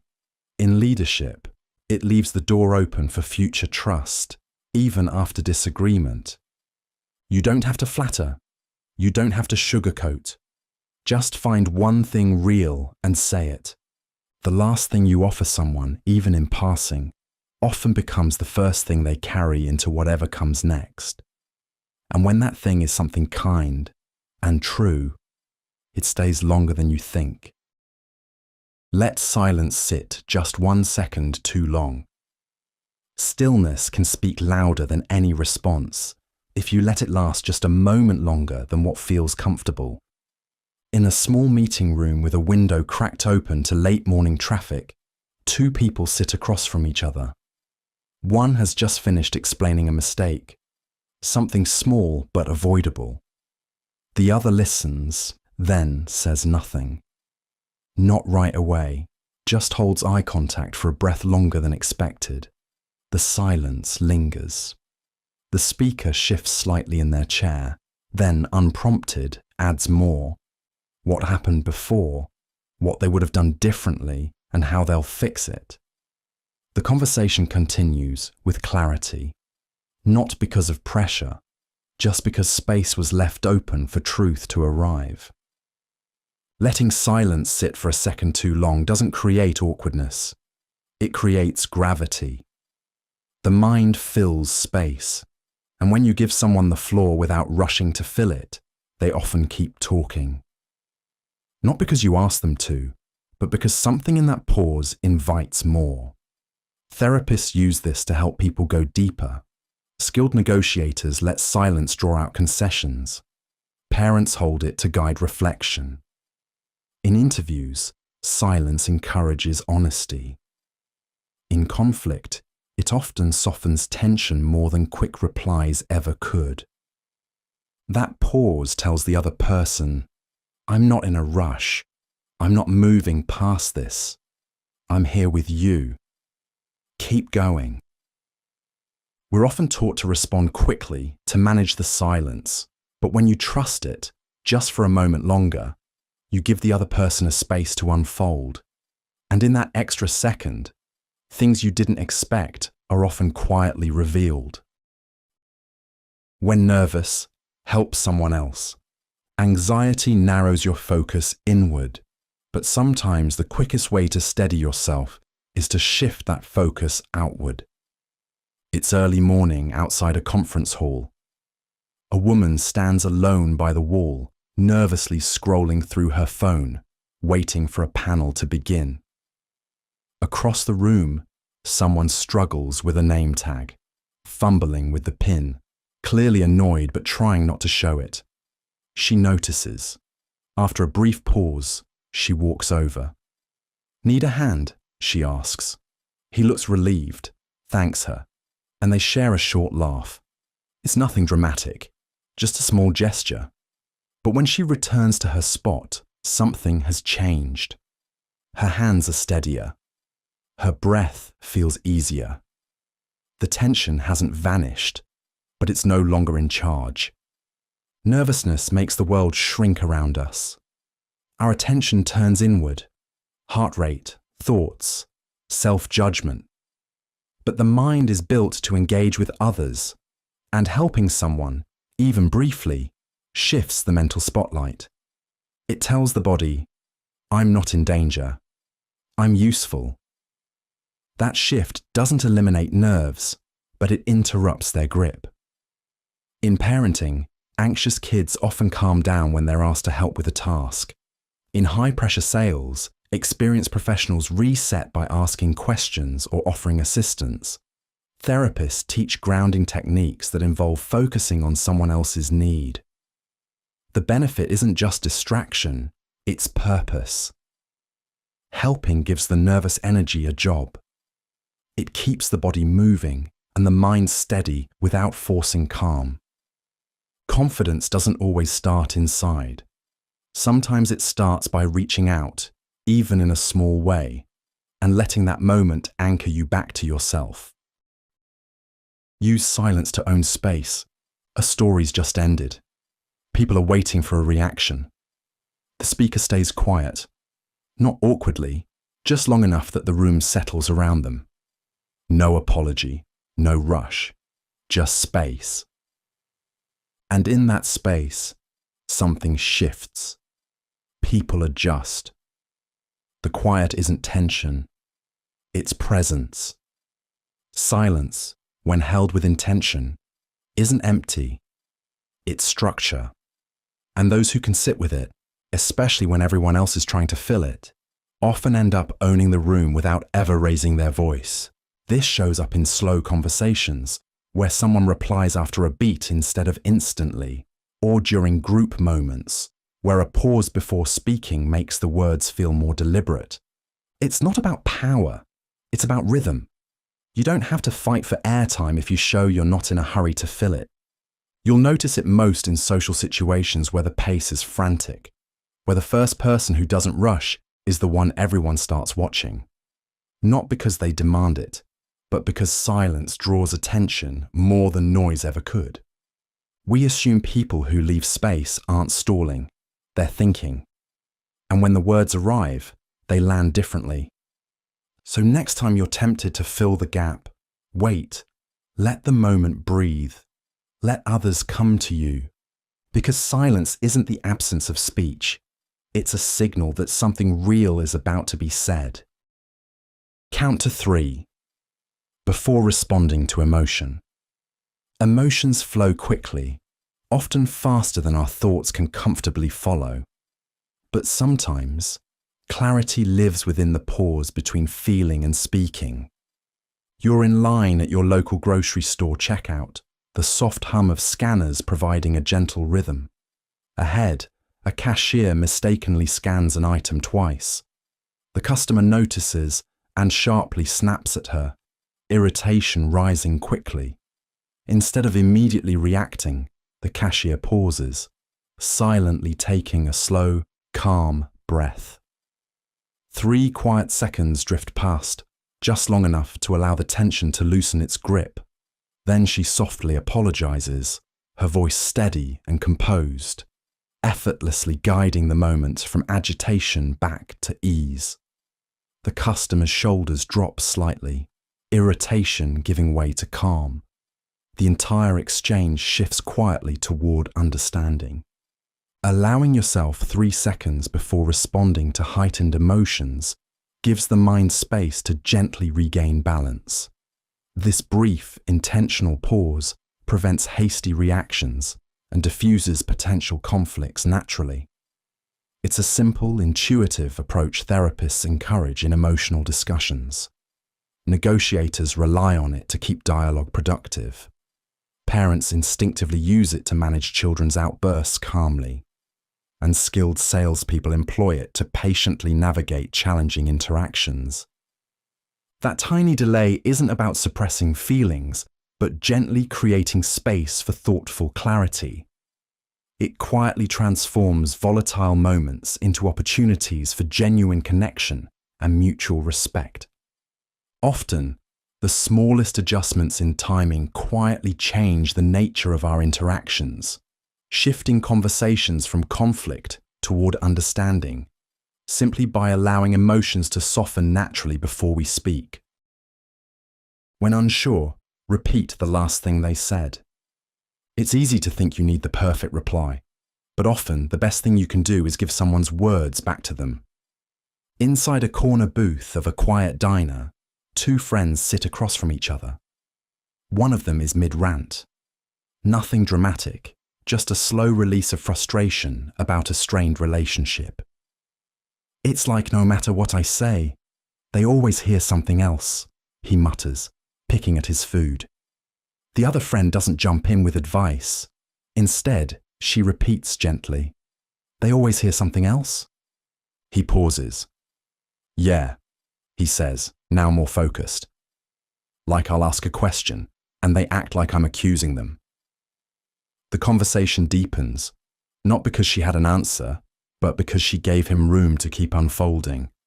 When you're unsure how to respond, especially in an emotional or uncertain moment, Repeating their last phrase with curiosity keeps the connection alive. It's not robotic. It's not passive. It shows you're engaged, but not rushing. Therapists use this to help clients keep talking without leading them. In parenting, it slows tense moments without invalidating them. In negotiation, it reveals deeper concerns. In relationships, it creates safety without pretending to have solutions. Repeating the last thing someone said gives them permission to stay in the moment, to clarify, reflect, or go deeper on their terms. You don't need to be insightful right away. You just need to show that you're listening well enough to echo something back. Often, that's all it takes for someone to keep going, and eventually to find the clarity they didn't know they were looking for. Compliment behind their back. You mention offhand that someone handled a weird situation with surprising calm, not to them, but to someone else. And you don't make a show of it. You just say it and move on. A day later, they're warmer with you, a little more open. Maybe they don't even know why, because compliments, when given quietly and indirectly, don't lose their power. They multiply it. When you say something kind behind someone's back, it often finds its way back to them. Not always in full, not always immediately, but people talk.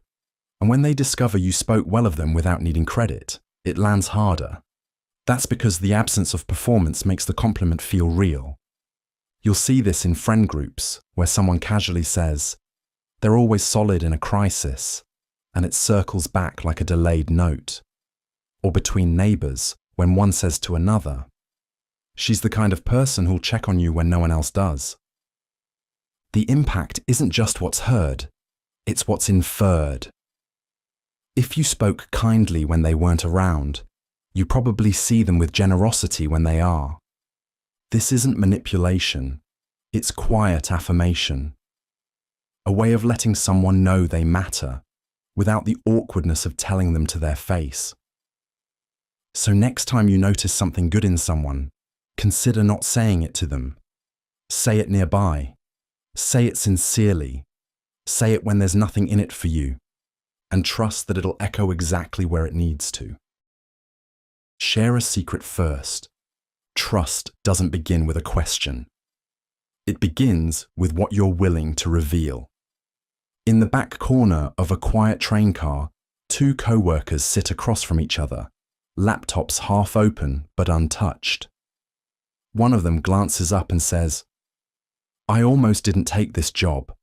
I was convinced I'd be the least qualified person in the room." There's no punchline, no performance, just a calm confession. The other looks surprised, then curious. "Seriously?" The first one nods. "Yeah, imposter syndrome hit hard. I didn't even tell anyone I applied. Felt safer that way." Something shifts. The other person closes their laptop. "Okay. In that case, I guess I can admit I'm terrified of presenting next week. Like, already sweating just thinking about it." The train keeps moving. But now, so does the conversation. When you're the first to open up, even in a small, controlled way, it signals safety. You're not fishing for gossip. You're lowering your guard so they don't have to keep theirs so high. It doesn't have to be dramatic. Just something real, something you wouldn't say to just anyone. In parenting, it helps kids stop performing and start connecting. In therapy, it softens the silence. In leadership, it earns loyalty without demanding it. In conflict, it replaces defense with mutual ground. You're not exposing weakness. You're offering trust. And most people will meet you there if you let them. The real power of sharing a secret first isn't in what you say. It's in what it makes possible for the person across from you. And often, that's the moment everything else starts to feel just a little more honest. What's your story? Not what do you do? Connections deepen when we invite the person, not just the label, into the conversation. You're seated on a bench at a train platform. A man sits a few feet away, well-dressed, briefcase balanced against his leg. The two of you exchange a nod, then a few quiet words about the delayed train. There's a natural pause. Then you ask, not too directly, not too casually, "So, what's your story?" He looks at you, slightly surprised, but not put off. After a moment, he smiles faintly and says, "That's a big question," before slowly beginning to speak. Not about his job, not about his title, but about moving cities, leaving something behind, the feeling of starting over.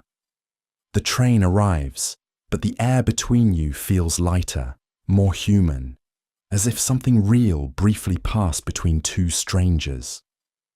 Asking someone what they do narrows the focus. It places them in a category: teacher, engineer, student, unemployed. And the conversation tends to stay there, boxed in. But asking someone about their story does the opposite. It opens things up.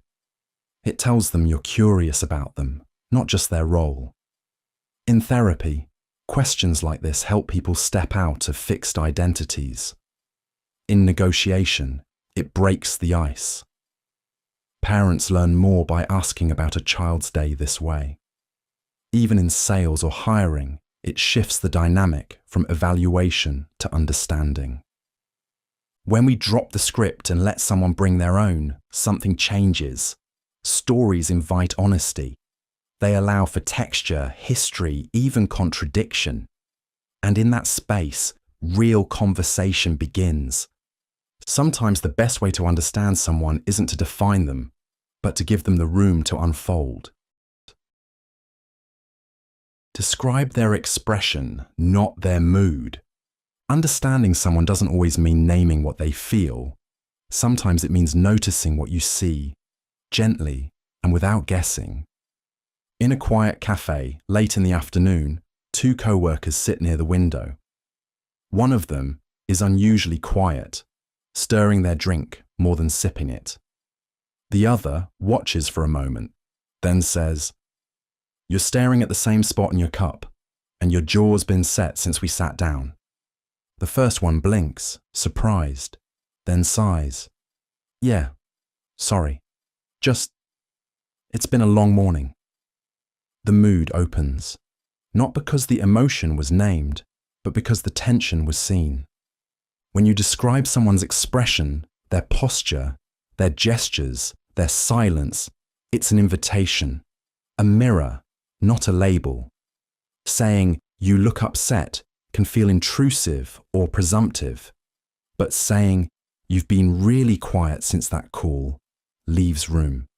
It lets them decide what it means. In therapy, this creates space without pressure. In parenting, it helps children articulate feelings without making them feel observed or managed. In sales or negotiation, it keeps emotional awareness present without making things personal. In close relationships, it shows attentiveness without control. You're not diagnosing, you're observing, with care, not commentary. People don't always want you to read their mind, but they often want to know you noticed something changed. And the safest way to show that? Reflect the surface. Let them fill in the rest. It's a small shift, from saying what you think they feel to what you see happening. But that space is often all someone needs to start opening up on their own terms, calmly and willingly. Mirror their breathing to calm them. Sometimes words aren't the thing that helps. Someone's anxious, agitated, or just on the edge, and advice won't land. But your presence might. Not by saying the right thing, but by breathing the right way. When you quietly match someone's breathing, your body says, "I'm here, I'm with you."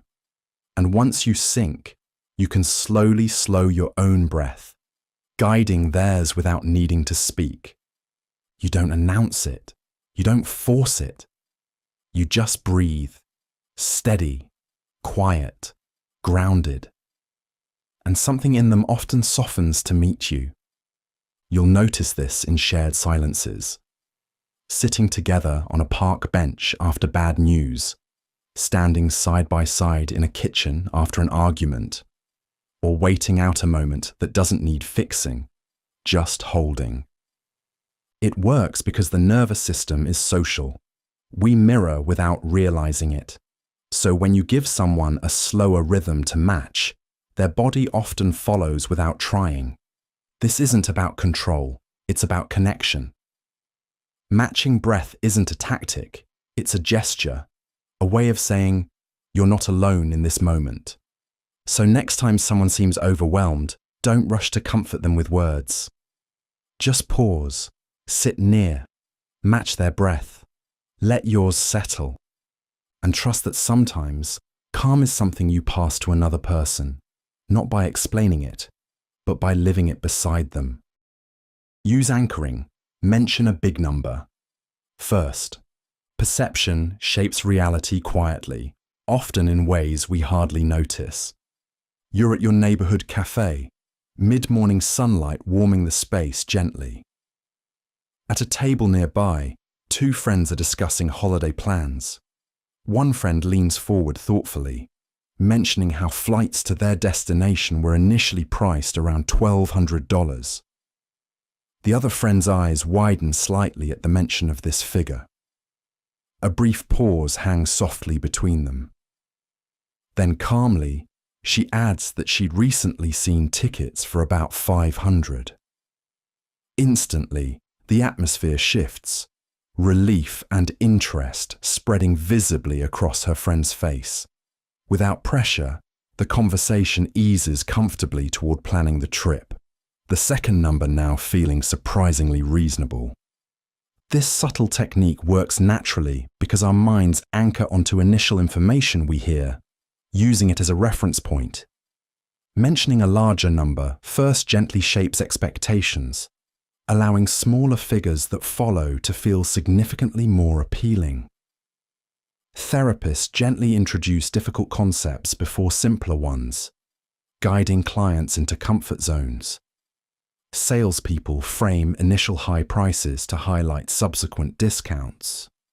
Negotiators reference ambitious demands to make realistic offers attractive, and parents occasionally mention bigger tasks before smaller requests, softening resistance from children. Anchoring isn't manipulation. It's quietly guiding perception toward comfort and agreement. By starting with a higher number, you effortlessly recalibrate expectations, fostering openness without conflict. Our choices often flow from quiet, unnoticed moments.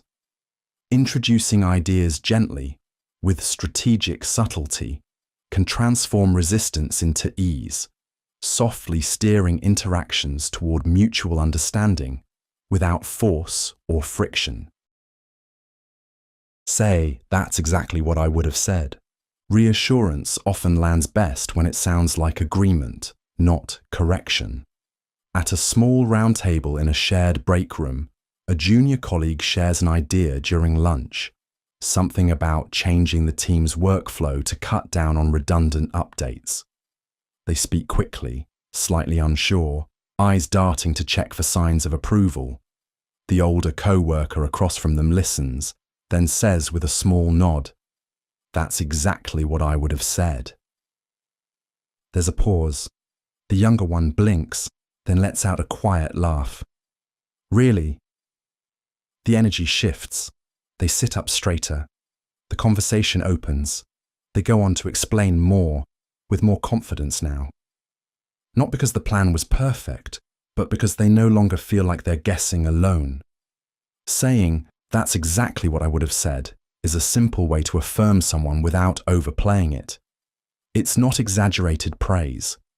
It doesn't sound performative. It just says, "You're on the right track. And if I were in your shoes, I'd be doing the same thing." That kind of validation is disarming. In parenting, it gives kids a moment of shared thinking. In leadership, it builds confidence in those still learning. In therapy or coaching, it helps someone trust their instincts. In sales, it lets the other person feel like they're already aligned with you. You're not putting yourself above them. You're standing beside them.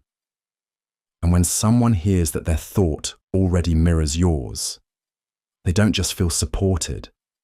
They feel smart, capable, on the same level. And sometimes, that small bit of shared ground is all it takes to turn hesitation into real momentum.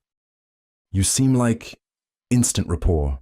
There's a strange kind of connection that forms when someone says, "You seem like the kind of person who..." It's not always accurate. Sometimes it's a little off, but it almost always lands. Not because it's perfectly insightful, but because it shows they're paying attention, they're noticing something, and they're trying to name it, even gently. This simple phrase creates an opening. It's not a compliment, not a guess, it's a reflection. A soft way of saying, "Here's how you come across to me." And most people lean into that moment because we rarely get to see ourselves through someone else's lens unless we ask. "You seem like the kind of person who keeps snacks in their bag just in case." "You seem like you notice when people feel left out." "You seem like someone who reads more than they let on." Even if it's a little wrong, it invites clarification. Not quite, but... And just like that, the conversation deepens. What was surface level becomes personal, without force. This works because it balances two human needs, being seen and being understood. When someone offers a perception of you, it gives you a chance to step into it or reshape it. Either way, it moves the exchange from small talk to something with texture. So next time you're trying to connect, don't ask people to define themselves. Offer a glimpse of how you see them and let them respond. A sentence that starts with, "You seem like," might be the beginning of one they actually want to finish. Frame it as a choice. No one likes being told what to do, even when it's reasonable, even when it's helpful. But offer the same request as a choice, and suddenly it feels easier to agree. That's because the brain doesn't just care about the message, it cares about control. When you give someone an option, you protect their autonomy, and that quiet reassurance often gets you what you were asking for anyway. Instead of "let's leave now," try "you want to head out now or stay a few more minutes." Not "you need to calm down," but "do you want to take a breath or talk through it?" In both cases, nothing changed except the feeling of ownership. You'll notice this among close friends during travel plans, where the more flexible phrasing often wins out, or during shared projects, where phrasing something as "do you want to" makes collaboration smoother. It even works in text. Totally fine either way, but would you rather do this today or tomorrow? It's not reverse psychology, it's removing resistance before it shows up. People don't push back because of what you're saying. They push back because it wasn't their decision. So if you want less friction, don't push at all. Let them steer. Because once it feels like their choice, the outcome doesn't need to be forced. It just happens. Mention a mutual interest, not a person. Not every connection starts with who you know. Often, it starts with what you care about. In a corporate elevator, two people stand in silence, one clutching a notebook, the other scrolling through their phone. They've passed each other in the hallway before, but have never spoken. As the elevator doors close, the one with the notebook glances over and says, "Is that the new season of that finance podcast? I've been meaning to catch up." The person with the phone looks up, surprised, then nods. "Yeah, it's actually pretty good. They did a whole segment on behavioral investing this week." The tone shifts. The silence fills with something warmer. No awkward introductions. No reaching for shared acquaintances. Just an idea they both recognize. Mentioning a shared interest, not a mutual contact, creates an equal starting point. It doesn't rely on social networks or circles of influence. It leans on curiosity, on value. It gives the other person something to respond to that isn't filtered through status or relationships. In sales, it lets you skip the name dropping and build trust through relevance. In therapy, it creates safety through common ground. In parenting, focusing on a shared project often works better than invoking authority. In leadership, it invites collaboration rather than hierarchy. When you lead with "I know them," it can come off as leverage. But when you lead with "I like this," you offer something lighter, an invitation, not a calculation. That one point of mutual interest, even small, can turn the moment from distant to real. Because the fastest way to connect isn't through someone else. It's by meeting right where you both already are. You probably already know this. Validation can be more persuasive than instruction, especially when it feels like you're offering a reminder, not a correction. Late afternoon, fluorescent lights hum in a quiet office conference room. Two co-workers sit across from each other, reviewing a draft. One of them pauses, noticing a part that feels off. Instead of launching into a fix, she says gently, "You probably already know this, but this section could land a little smoother." The tone is soft, low pressure. Her colleague nods, not defensive, just thoughtful. "Yeah, I was thinking the same thing," he says, and starts making notes. There's no resistance, just agreement, because it didn't feel like critique. It felt like collaboration. That phrase, "You probably already know this," works because it preserves ego while gently inviting change. It gives the other person credit before offering input, lowering their defenses. When people feel respected, they're more likely to consider your perspective. In therapy, this language is used to ease someone into a difficult truth. In parenting, it avoids pushback. In sales, it allows new information to land without sounding like a correction. In negotiation, it frames ideas without creating conflict.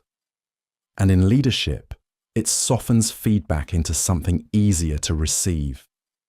You're not talking down, you're leveling with them. The message still gets across, but it arrives with dignity attached. Often it's not what you say, it's how gently you place it in their hands. Leading with respect turns advice into affirmation, and that's when people are most open to hearing what comes next. Plant ideas as questions. Guiding someone's thinking doesn't always require persuasion. Sometimes it just needs the right kind of question. You're in a quiet office meeting room, late afternoon. The conversation has slowed. Across the table, a colleague hesitates about taking on a new project. He lists the risks: too much workload, unclear deadlines, past failures. Rather than push back, you sit for a moment and ask, what would it look like if you actually led this one? Your tone is neutral, almost casual, but something in the way the question lands makes him pause. He leans back, looking slightly upward, not defensive, just curious. Without resistance, he begins to consider it. Not because he was told to, but because the idea now feels like his to explore. Framing suggestions as questions invites the other person's mind to move voluntarily rather than reactively. It softens resistance and engages curiosity. When you make a statement, people often instinctively evaluate or argue. But when you ask a question, especially one that subtly carries an idea, they're more likely to process it on their own terms.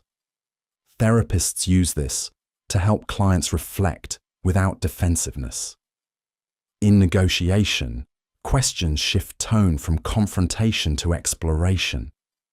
Parents guide choices more smoothly this way, and in sales, a well-placed question can be more convincing than any pitch. You're not forcing agreement. You're simply offering a frame, a doorway, not a direction. And when the idea feels like it came from within, the mind is more likely to engage with it fully. That's the quiet strength of a question shaped with care. Use the spotlight effect to own a room. In most rooms, everyone thinks they're being watched. Not because they are, but because the brain quietly insists on it. This is the spotlight effect, the tendency to overestimate how much others notice our actions, appearance, or mistakes. That stain you keep adjusting your sleeve to cover, the stumble you made while walking in. You might obsess over it for hours, but chances are no one else even registered it. And that's the trick. While you feel like the center of attention, so does everyone else. Most people are so consumed with their own self-awareness, they barely have time to fully focus on yours. But here's where it flips. If your brain already believes you're being seen, you can use that illusion as leverage. Not by trying to be perfect, but by showing ease in the moment. The people who seem most confident often aren't the most polished or practiced. They're just the ones who aren't scrambling to hide. They accept the light that's already there and stand in it without apology. That quiet self-permission, shoulders relaxed, expression unforced, creates presence. People notice not because you demanded attention, but because you didn't tense up under it. Owning a room doesn't mean taking it over. It means understanding that nobody's watching as closely as you think. And if they are, you get to decide what they see. Not someone shrinking under imagined judgment, but someone still, someone grounded. So the next time that invisible spotlight turns toward you, don't rush to move out of it. Stay exactly where you are. Let the moment settle. And realize, being seen isn't the threat. It's the opportunity. Let them say no to feeling control. Control isn't always taken. It's something we often need to feel before we're willing to move forward. It's a slow afternoon in a hardware store. A young man stands near the checkout, scanning a list on his phone. An older employee walks over, polite but not intrusive. "You probably don't need help, do you?" he says with a small smile, nodding at the list. The younger man laughs quietly. "No, I'm good." Then glances at the shelves, hesitates, and adds, "Actually, where's the cork?" The exchange is casual, unforced. The invitation to decline didn't shut the door, it opened it. Giving someone the room to say no often makes them more willing to say yes. It restores their sense of choice, even if the outcome doesn't change. When people feel pressured, even gently, they instinctively resist, pulling back just to preserve agency. But when you offer a clear out, you let them feel safe. Parents use this when asking for cooperation. "Do you want to clean your room now or in 10 minutes? Salespeople frame requests as optional. "Would it be crazy to take a look at this today?" Therapists open conversations with, "Tell me if this doesn't feel right." In all these cases, saying no first allows the other person to re-engage on their own terms. It's not about manipulation. It's about letting someone protect their space so they can choose to open it. Sometimes influence doesn't come from pushing forward. It comes from stepping back, just enough for the other person to feel like they're still steering. That shift in tone is often all it takes. Ask to borrow a pen. Small openings often matter more than perfect introductions. In a waiting room just before a training session, two strangers sit a chair apart. One is scanning their phone. The other rifles through their bag, then quietly leans over. "Do you happen to have a pen I could borrow?" No pressure, just a simple ask. The first person glances up, surprised, but not annoyed. "Yeah, hang on." They hand it over, their expression softening. A moment later, the conversation begins. Not forced, just natural. where they're from, what the session's about, a few shared jokes before the trainer arrives. It's small, but the tension in the room, gone. Asking to borrow something, especially something small like a pen, isn't about need. It's about vulnerability. It gives the other person a role, helper. And without saying it, you've told them you trust them enough to ask. That subtle dynamic creates a kind of warmth. Therapists sometimes use small requests to invite openness. In sales, it builds rapport before the pitch. In classrooms, it levels power. In social settings, it's often the fastest way to shift from strangers to participants. You're not trying to impress. You're asking for something simple, human, and easy to say yes to. And that tiny yes, the moment someone helps you, is often all it takes to break the ice. You've built a bond, not through charm, but through interaction. The right kind. The kind that doesn't ask someone to like you, just to meet you, briefly, naturally, where they are. Lower the volume to command silence. The world rarely slows down on its own, but there are subtle ways to coax it into a calmer rhythm. You're in the back seat of a cab, city lights sliding past fogged windows. Up front, the driver chats loudly into his phone, music crackling over the radio. Beside you, your friend leans forward and asks the driver a question, voice gentle, a notch softer than the surrounding noise. At first, nothing changes. But gradually, the driver's voice dips, music volume lowers, and the chaotic energy smooths into quiet harmony. The subtle shift draws everyone into an unspoken agreement of calm. Speaking softly amidst noise is an intuitive cue that nudges others toward quietness. When someone lowers their voice, listeners naturally lean in, unconsciously matching this calmer tone. It signals respect, intimacy, and confidence, inviting others to mirror the behavior without realizing it. Therapists often lower their voice to soothe tension. Negotiators quietly command rooms, and parents instinctively soften their tone to calm children. Lowering volume bypasses confrontation. It gently leads others into the quiet without resistance. The quieter voice naturally assumes control, not by overpowering, but by guiding attention inward, drawing the room closer and clearer. Loudness may demand notice, but softness inspires genuine listening and thoughtful response. In situations of escalating noise or tension, letting your voice slip quietly beneath the surface is often enough to reset the tone. It's not dominance, just a subtle invitation toward shared calm. Leave before it peaks. Lasting impressions aren't shaped by how long something lasts. They're shaped by when it ends. You're sitting on a rooftop during a small get-together, early evening, warm breeze in the air. Laughter circles the table, drinks clink gently, and the energy feels easy, natural. A story lands perfectly. Everyone laughs in unison, the kind of moment that feels effortless. You glance around, take a breath, and quietly stand.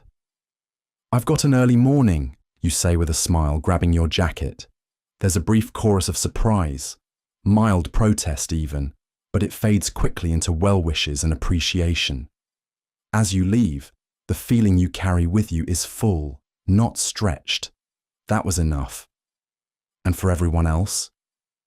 The night now ends on its high note. Our minds don't average every moment.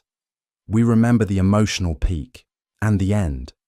So when we leave at the right moment, we frame the memory with energy and clarity. In therapy, it helps close a session in a way that sticks. In parenting, ending an activity before boredom hits keeps kids asking for more. In sales, ending a pitch just after the strongest point keeps interest high. Even in relationships, timing when to exit a moment can shape how you're remembered. Leaving while things are still going well takes restraint, but it lets the moment live on unspoiled. You're not abandoning the experience.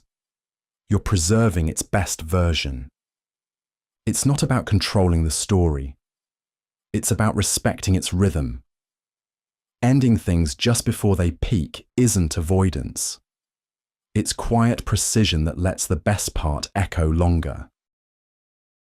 Comment on the atmosphere, not them. Tension doesn't always need to be named directly. Sometimes it just needs a softer reflection. In a small grocery store checkout line, a woman stands rigidly, arms crossed, eyes forward. The cashier greets her, but she barely responds. Behind her, a man with just a few items waits patiently. He notices the mood, but instead of commenting on her, he glances around and says, lightly, "Feels like the kind of day where everyone's shoulders are up by their ears." The line moves. Her posture softens. She doesn't say much, but the air around her changes. Something small, something tight, lets go. When emotions are high, calling them out directly can backfire. People don't always want to hear, "You seem upset," or "You look stressed." It can feel intrusive. But if you comment on the space, the energy, the tone of the room, it gives them room to breathe without putting them on the spot. In therapy, this gently opens difficult sessions. In parenting, it helps kids feel seen without feeling exposed. In negotiation or sales, it resets the mood without escalating it. Even in friendships, it offers support without pressure. You're not diagnosing the person. You're noticing the room you're both in. That small shift from "you are" to "this feels" makes connection easier. It shows awareness without judgment. And most of the time, that's enough to help someone drop their guard, just a little, without needing to explain themselves. Not every bridge is built by naming what's wrong. Sometimes it starts by noticing what you're both standing in, quietly, together. Dress one level higher. At a weekend gathering, there's one person who walks in just a little more polished than everyone else. Not flashy, just clean lines, well-fitted clothes, quiet confidence. No one says anything, but glances linger a bit longer. Conversations shift toward them just slightly faster. That's the trick. Dress one level higher than the room, not to outdo, but to signal care. It's not about brands. It's not about trends. It's about intention. When you show up just a bit more pulled together, people assume the rest of you might be too. This shows up at art openings, where the person in pressed denim and a crisp collar draws curiosity. Or during casual dates, where effort lands far louder than charm.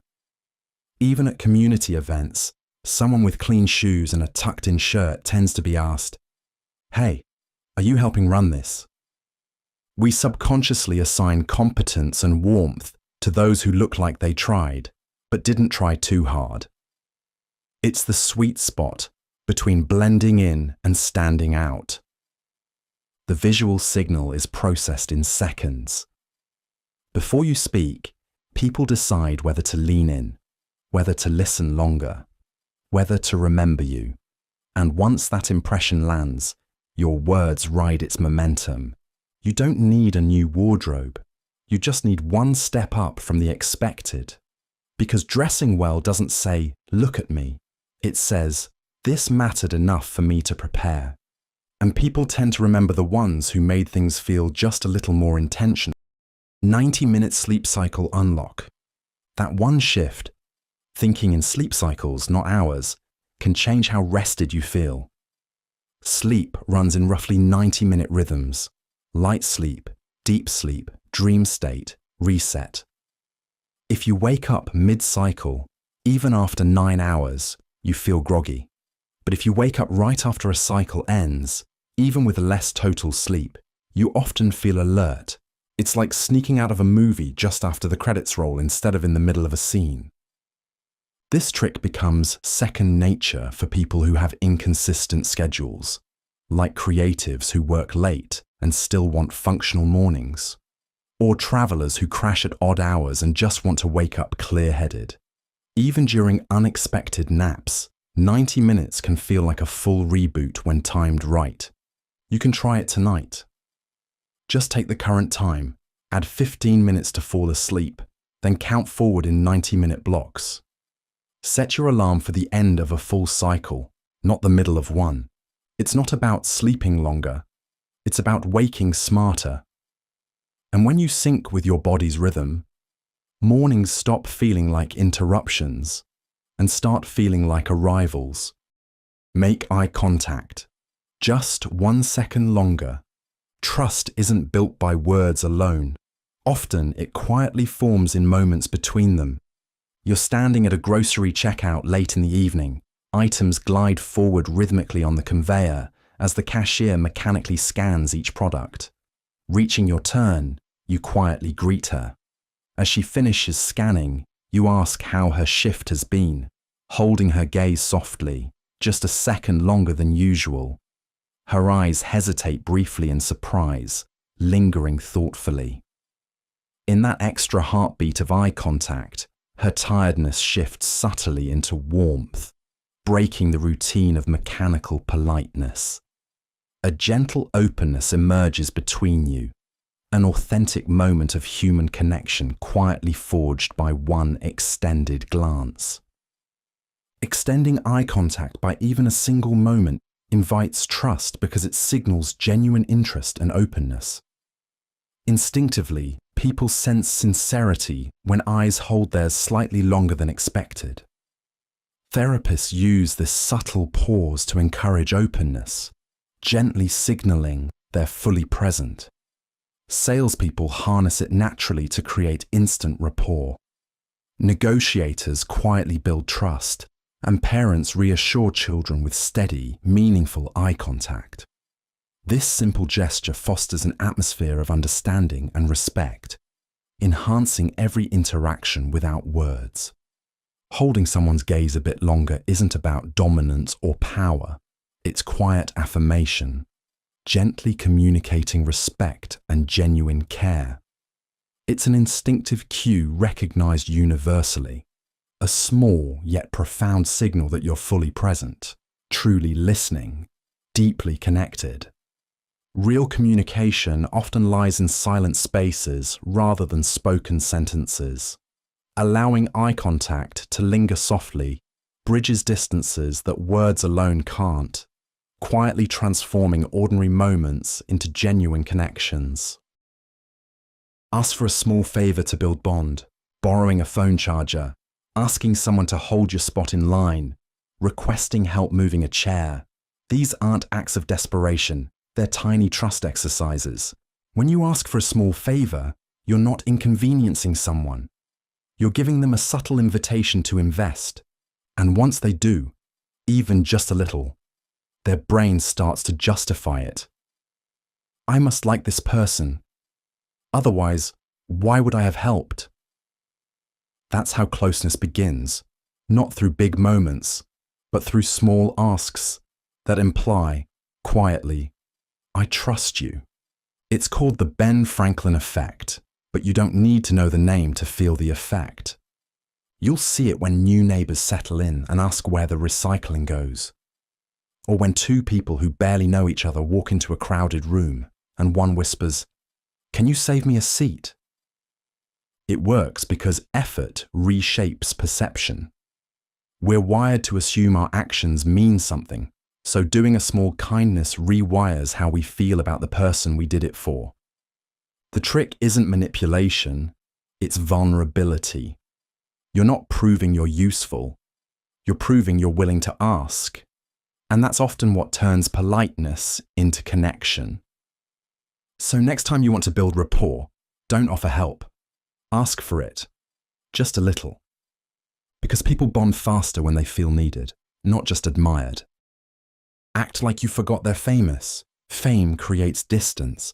but it doesn't take much to bring things back to eye level. It's a quiet airport lounge, early morning. A man sits alone with a book, hoodie up, baseball cap low. He's recognizable, but not being approached. Across from him, a middle-aged woman sets down her tea and glances over. "You mind if I sit here?" she asks plainly. He nods. A few minutes pass. Then she leans forward slightly. "That book any good?" He pauses, looks up, smiles a little. "Yeah, actually." The conversation drifts into authors, long flights, bad coffee. Not once does she mention his name, his career, or anything outside the moment. When she leaves, he tells her, "Thanks." That was the most normal conversation I've had in a while. When someone is used to being treated differently, the most disarming thing you can do is not join in. Ignoring the pedestal gives them room to step off it. This doesn't mean being rude or dismissive. It means speaking to the person, not the spotlight. In sales, this diffuses pressure. In interviews, it builds rapport. In negotiations, it brings authority figures into a shared space. Even in parenting, treating older kids like real collaborators, rather than performers or students, creates mutual respect. People relax when they're no longer performing, and the fastest way to get someone to drop the act is to stop clapping. Treating someone like they're just another person in the room doesn't diminish them. It dignifies the interaction. And in most cases, that's what they were hoping for anyway.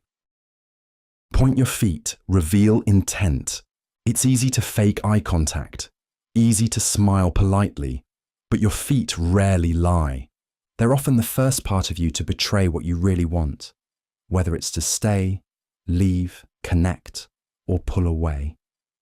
Watch any conversation from a distance. You'll see it before you hear it. If two people are engaged, their feet point toward each other, not just their heads.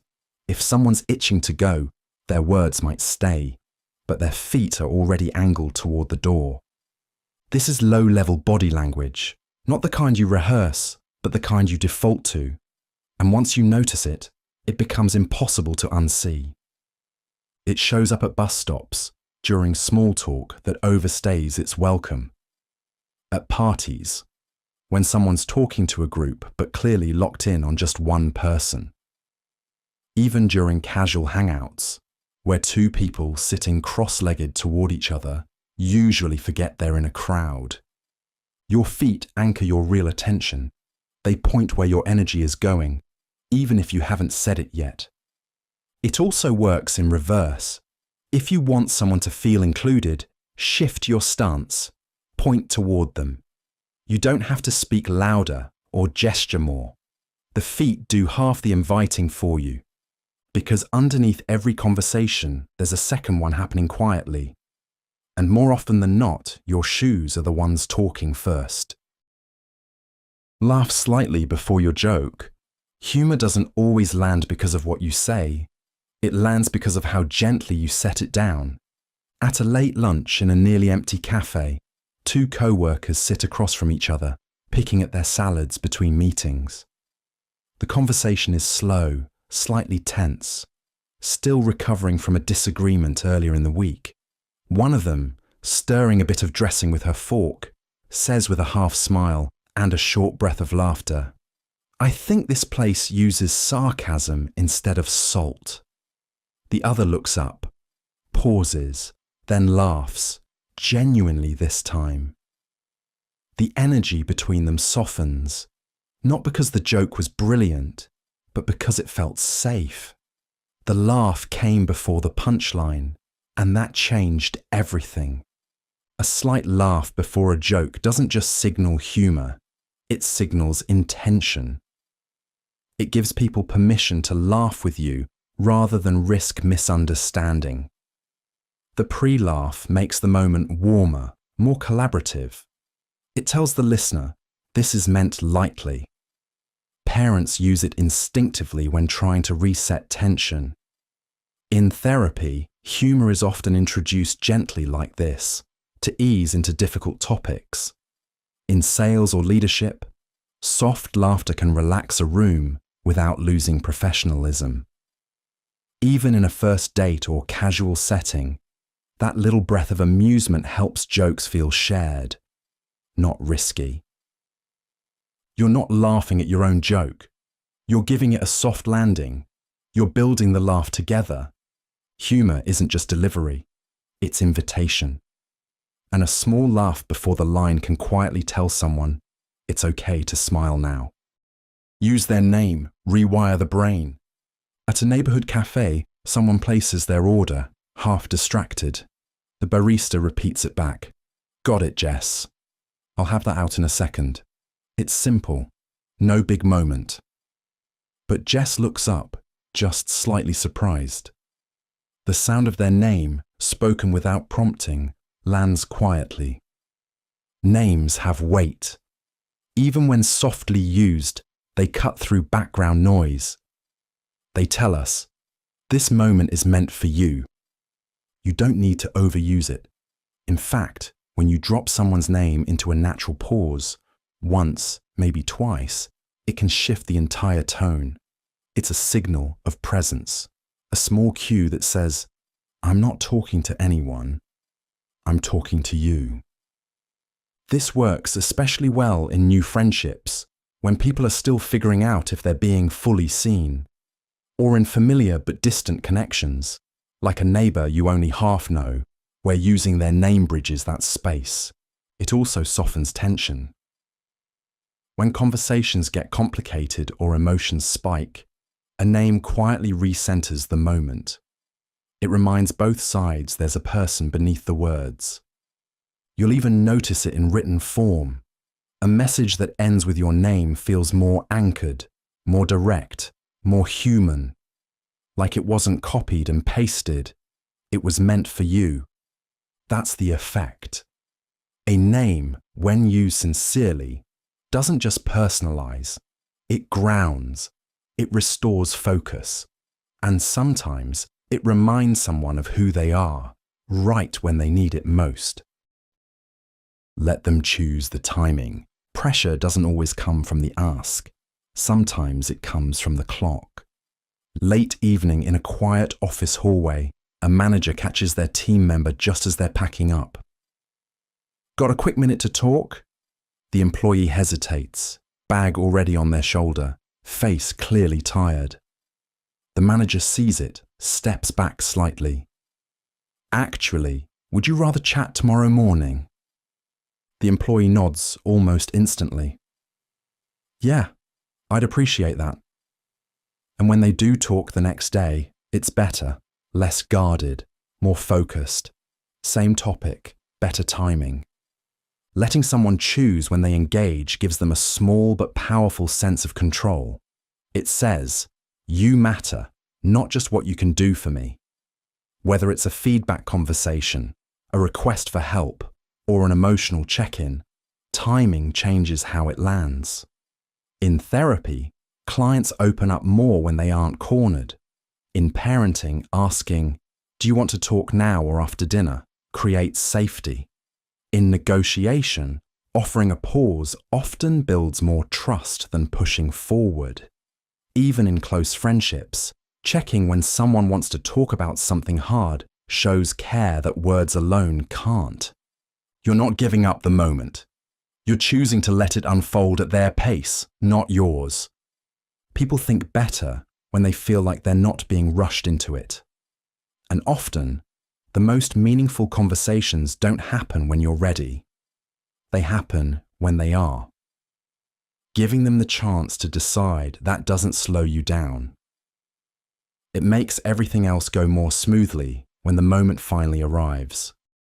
Never break eye contact while listening. Presence isn't always shown by what you say. Often, it's revealed by what you don't look away from. In a quiet office, just after hours, a junior employee lingers at the doorway. Her manager, still packing up, invites her to sit. She hesitates, then begins speaking, carefully, cautiously, about something that's been bothering her. The tone is quiet, the words uncertain. But the manager doesn't interrupt.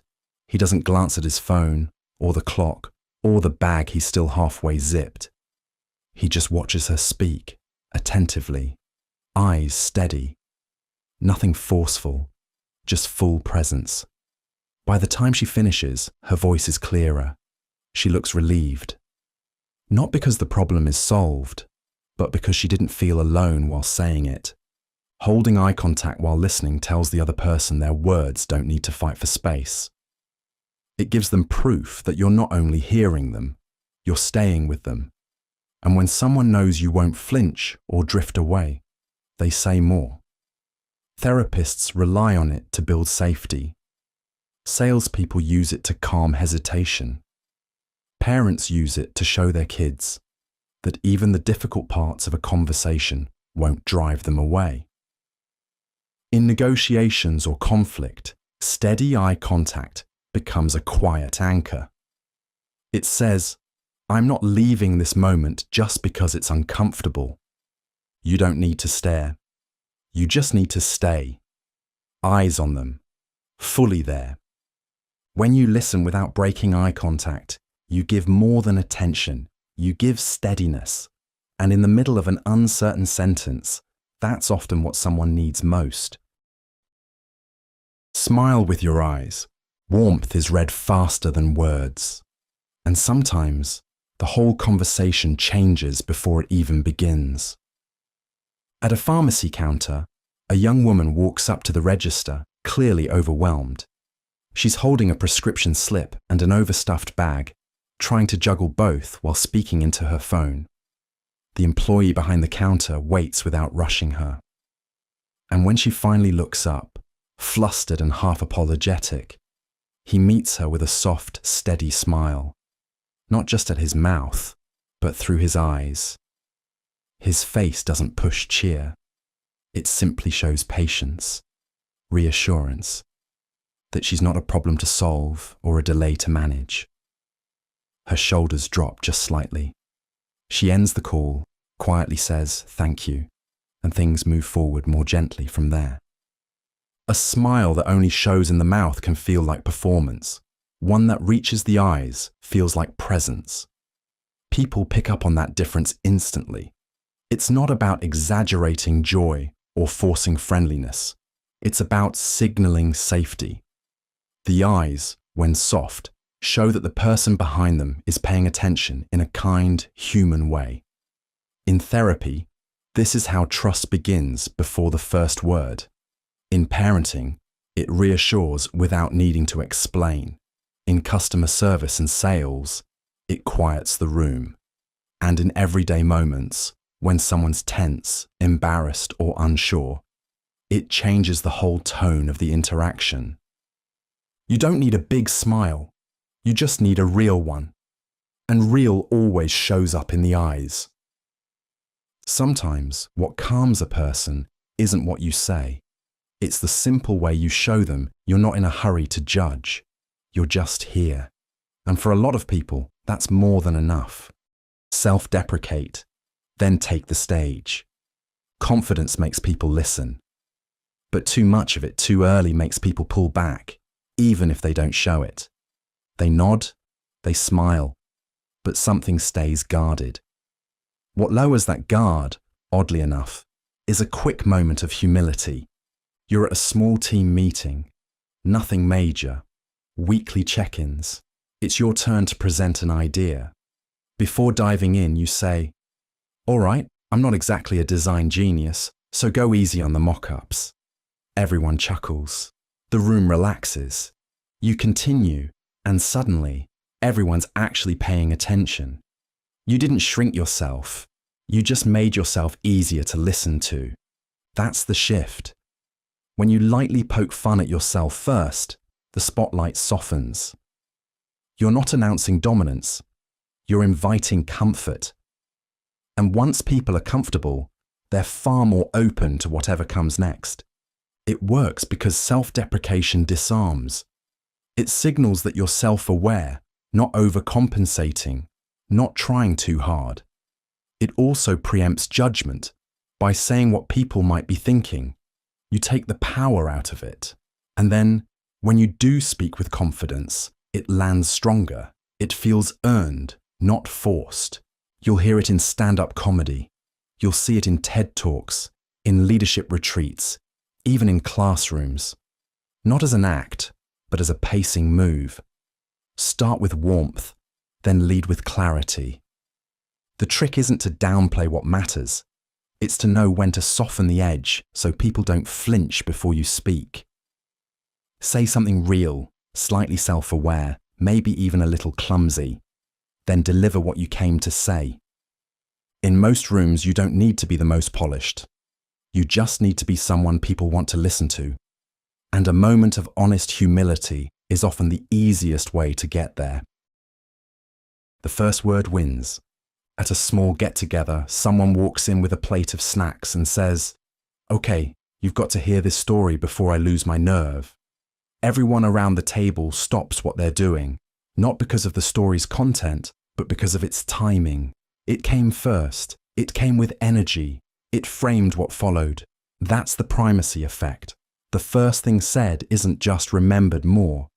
It shapes how everything else is heard. When you start a conversation, the first sentence does more than introduce. It directs attention. It sets the temperature. It says, "This is the tone we're going with." You'll see this when someone breaks the ice with a strange fact or a disarming question. Suddenly, the entire group shifts. What felt formal becomes playful. Or, when meeting someone new, the first thing they say about a mutual friend sticks, even if 10 other things follow. It's not about control. It's about influence. The brain is wired to hold on to the first frame it's given. Everything after that gets compared to it. That's why people who begin with warmth are rarely thought of as cold, even if they speak bluntly later. Or why a first compliment can anchor a connection, even if the rest of the conversation stumbles a bit. If you want to shape the mood, shape the beginning. Start with something honest, intentional, or curious. Because once the frame is set, people tend to see the picture the way you painted it, no matter what's added after. Speak in stories, not points. Some things are easier to understand when you stop explaining and start remembering. Inside a shared office space, two people sit across from each other, one newer to the team, the other more seasoned. The newer one looks frustrated, overwhelmed. "I'm doing everything right," she says, but none of it seems to land. The more experienced colleague nods, pauses, then says, "I had a boss once who never gave feedback. For months, I thought I was failing. Then one day, I made a small change to a report, and he forwarded it to the whole department. No comment, no notes, just sent it out like it was his own." The newer employee raises an eyebrow. The older one shrugs. "That's how I learned his version of approval was silence." She smiles, not because the situation is solved, but because she now sees it from a different angle. The tension eases. The conversation softens. The message didn't come in bullet points. It came in a story. Stories bypass resistance. They're how we actually make sense of things. When you list facts, people evaluate. But when you tell a story, they absorb. In therapy, a short story can replace a long explanation. In parenting, it keeps kids engaged without telling them what to do. In negotiation, stories allow points to land without pushing. In teaching, they turn data into something real. A story gives structure without demanding agreement. It invites people in instead of talking over them. And when you speak in stories, small, human, unpolished ones, you don't just share what you know. You offer a way to feel it. And that's usually what makes it stick. Give the gift first. You show up with their favorite drink. Nothing big, nothing flashy, just a small thing they didn't ask for. They say, "You didn't have to." You say, "I know." But something shifts. Giving first changes the entire tone of a relationship. It rewrites the atmosphere before any words are exchanged. We're used to transactions, scorekeeping. Even when we don't mean to, part of us tallies effort. But when someone gives without asking for anything in return, it scrambles that system in the best way. It doesn't have to be a gift. It can be a favor, a seat, a saved slice of dessert, a message sent just to say, "Hey, this made me think of you." You'll notice how differently people respond when you show up having already done something kind. The walls come down. Conversations feel easier. People become more open because they've already been met with care. It works because generosity, especially when it's not explained, tells people they matter. Not as a reward, not as a response, but as a choice. This doesn't mean overextending. It means leading with warmth, giving a moment of kindness without waiting to see if it'll be returned. Because once someone feels gifted, not obligated, they start to see the space between you as safe. And from there, the rest gets easier. The confidence loop. Sometimes people don't need encouragement. They just need a mirror that reflects what they wish they already believed. Outside a crowded cafe, someone hesitates before stepping through the door for an open mic night. They signed up weeks ago but nearly walked past the building. A stranger holding the door smiles and says, "Looks like you're right on time. I always like hearing the early performers." There's no pressure, just a small assumption of confidence. And by the time they reach the stage, that borrowed belief feels like their own. The confidence loop begins not with self-belief, but with how someone is seen. When you treat someone like they're already capable, they begin to act that way. And when others respond positively to that behavior, it reinforces the belief. The loop tightens, the posture shifts, and confidence begins to look like it was always there. You'll notice this among performers backstage, where nerves dissolve the moment someone says, "You've got the perfect energy for this crowd." Or in collaborative projects, where one quiet voice speaks up after someone else simply listens like it matters. Even with younger siblings or close friends, a little recognition often does more than advice. It's not about false praise. It's about lending belief, just enough for them to feel it themselves. Because most people don't need to be reminded of their limits. They already know those too well. What they need is someone to look at them like they've already made it to the other side. Speak to pain, not logic. You're sitting across from a colleague in a meeting room. The presentation is about to start, but you sense there's resistance in the air. They've got their arms crossed, a slight frown, and they're checking their phone every few minutes. You launch into the benefits of the new project, detailing timelines, efficiency gains, and cost savings. But as you speak, you see their attention wandering, their body language closed off. Then, without missing a beat, you shift. I know we're all overwhelmed with deadlines right now, and adding another project might feel like too much. But imagine trying to meet your targets without this tool. It's only going to make things harder. The frustration of not having it will pile up, and we'll all be scrambling at the last minute. Suddenly their posture softens. They stop scrolling. They look at you. You've spoken to the pain, not the logic. People make decisions based on emotions, not logic. The brain responds faster to feelings of discomfort, fear, or frustration than it does to rational arguments. When you speak to the pain, the immediate concerns and frustrations, it shifts the mindset. They stop thinking about numbers and start thinking about how the situation will affect them. This technique works in sales when you focus on what's at stake for the customer, in negotiations when you highlight what could be lost, and even in relationships when you acknowledge a person's struggles rather than just presenting facts. Next time you need someone's attention or action, speak to what they feel, not just what they think. The emotional response is what drives change. Speak slower to sound smarter.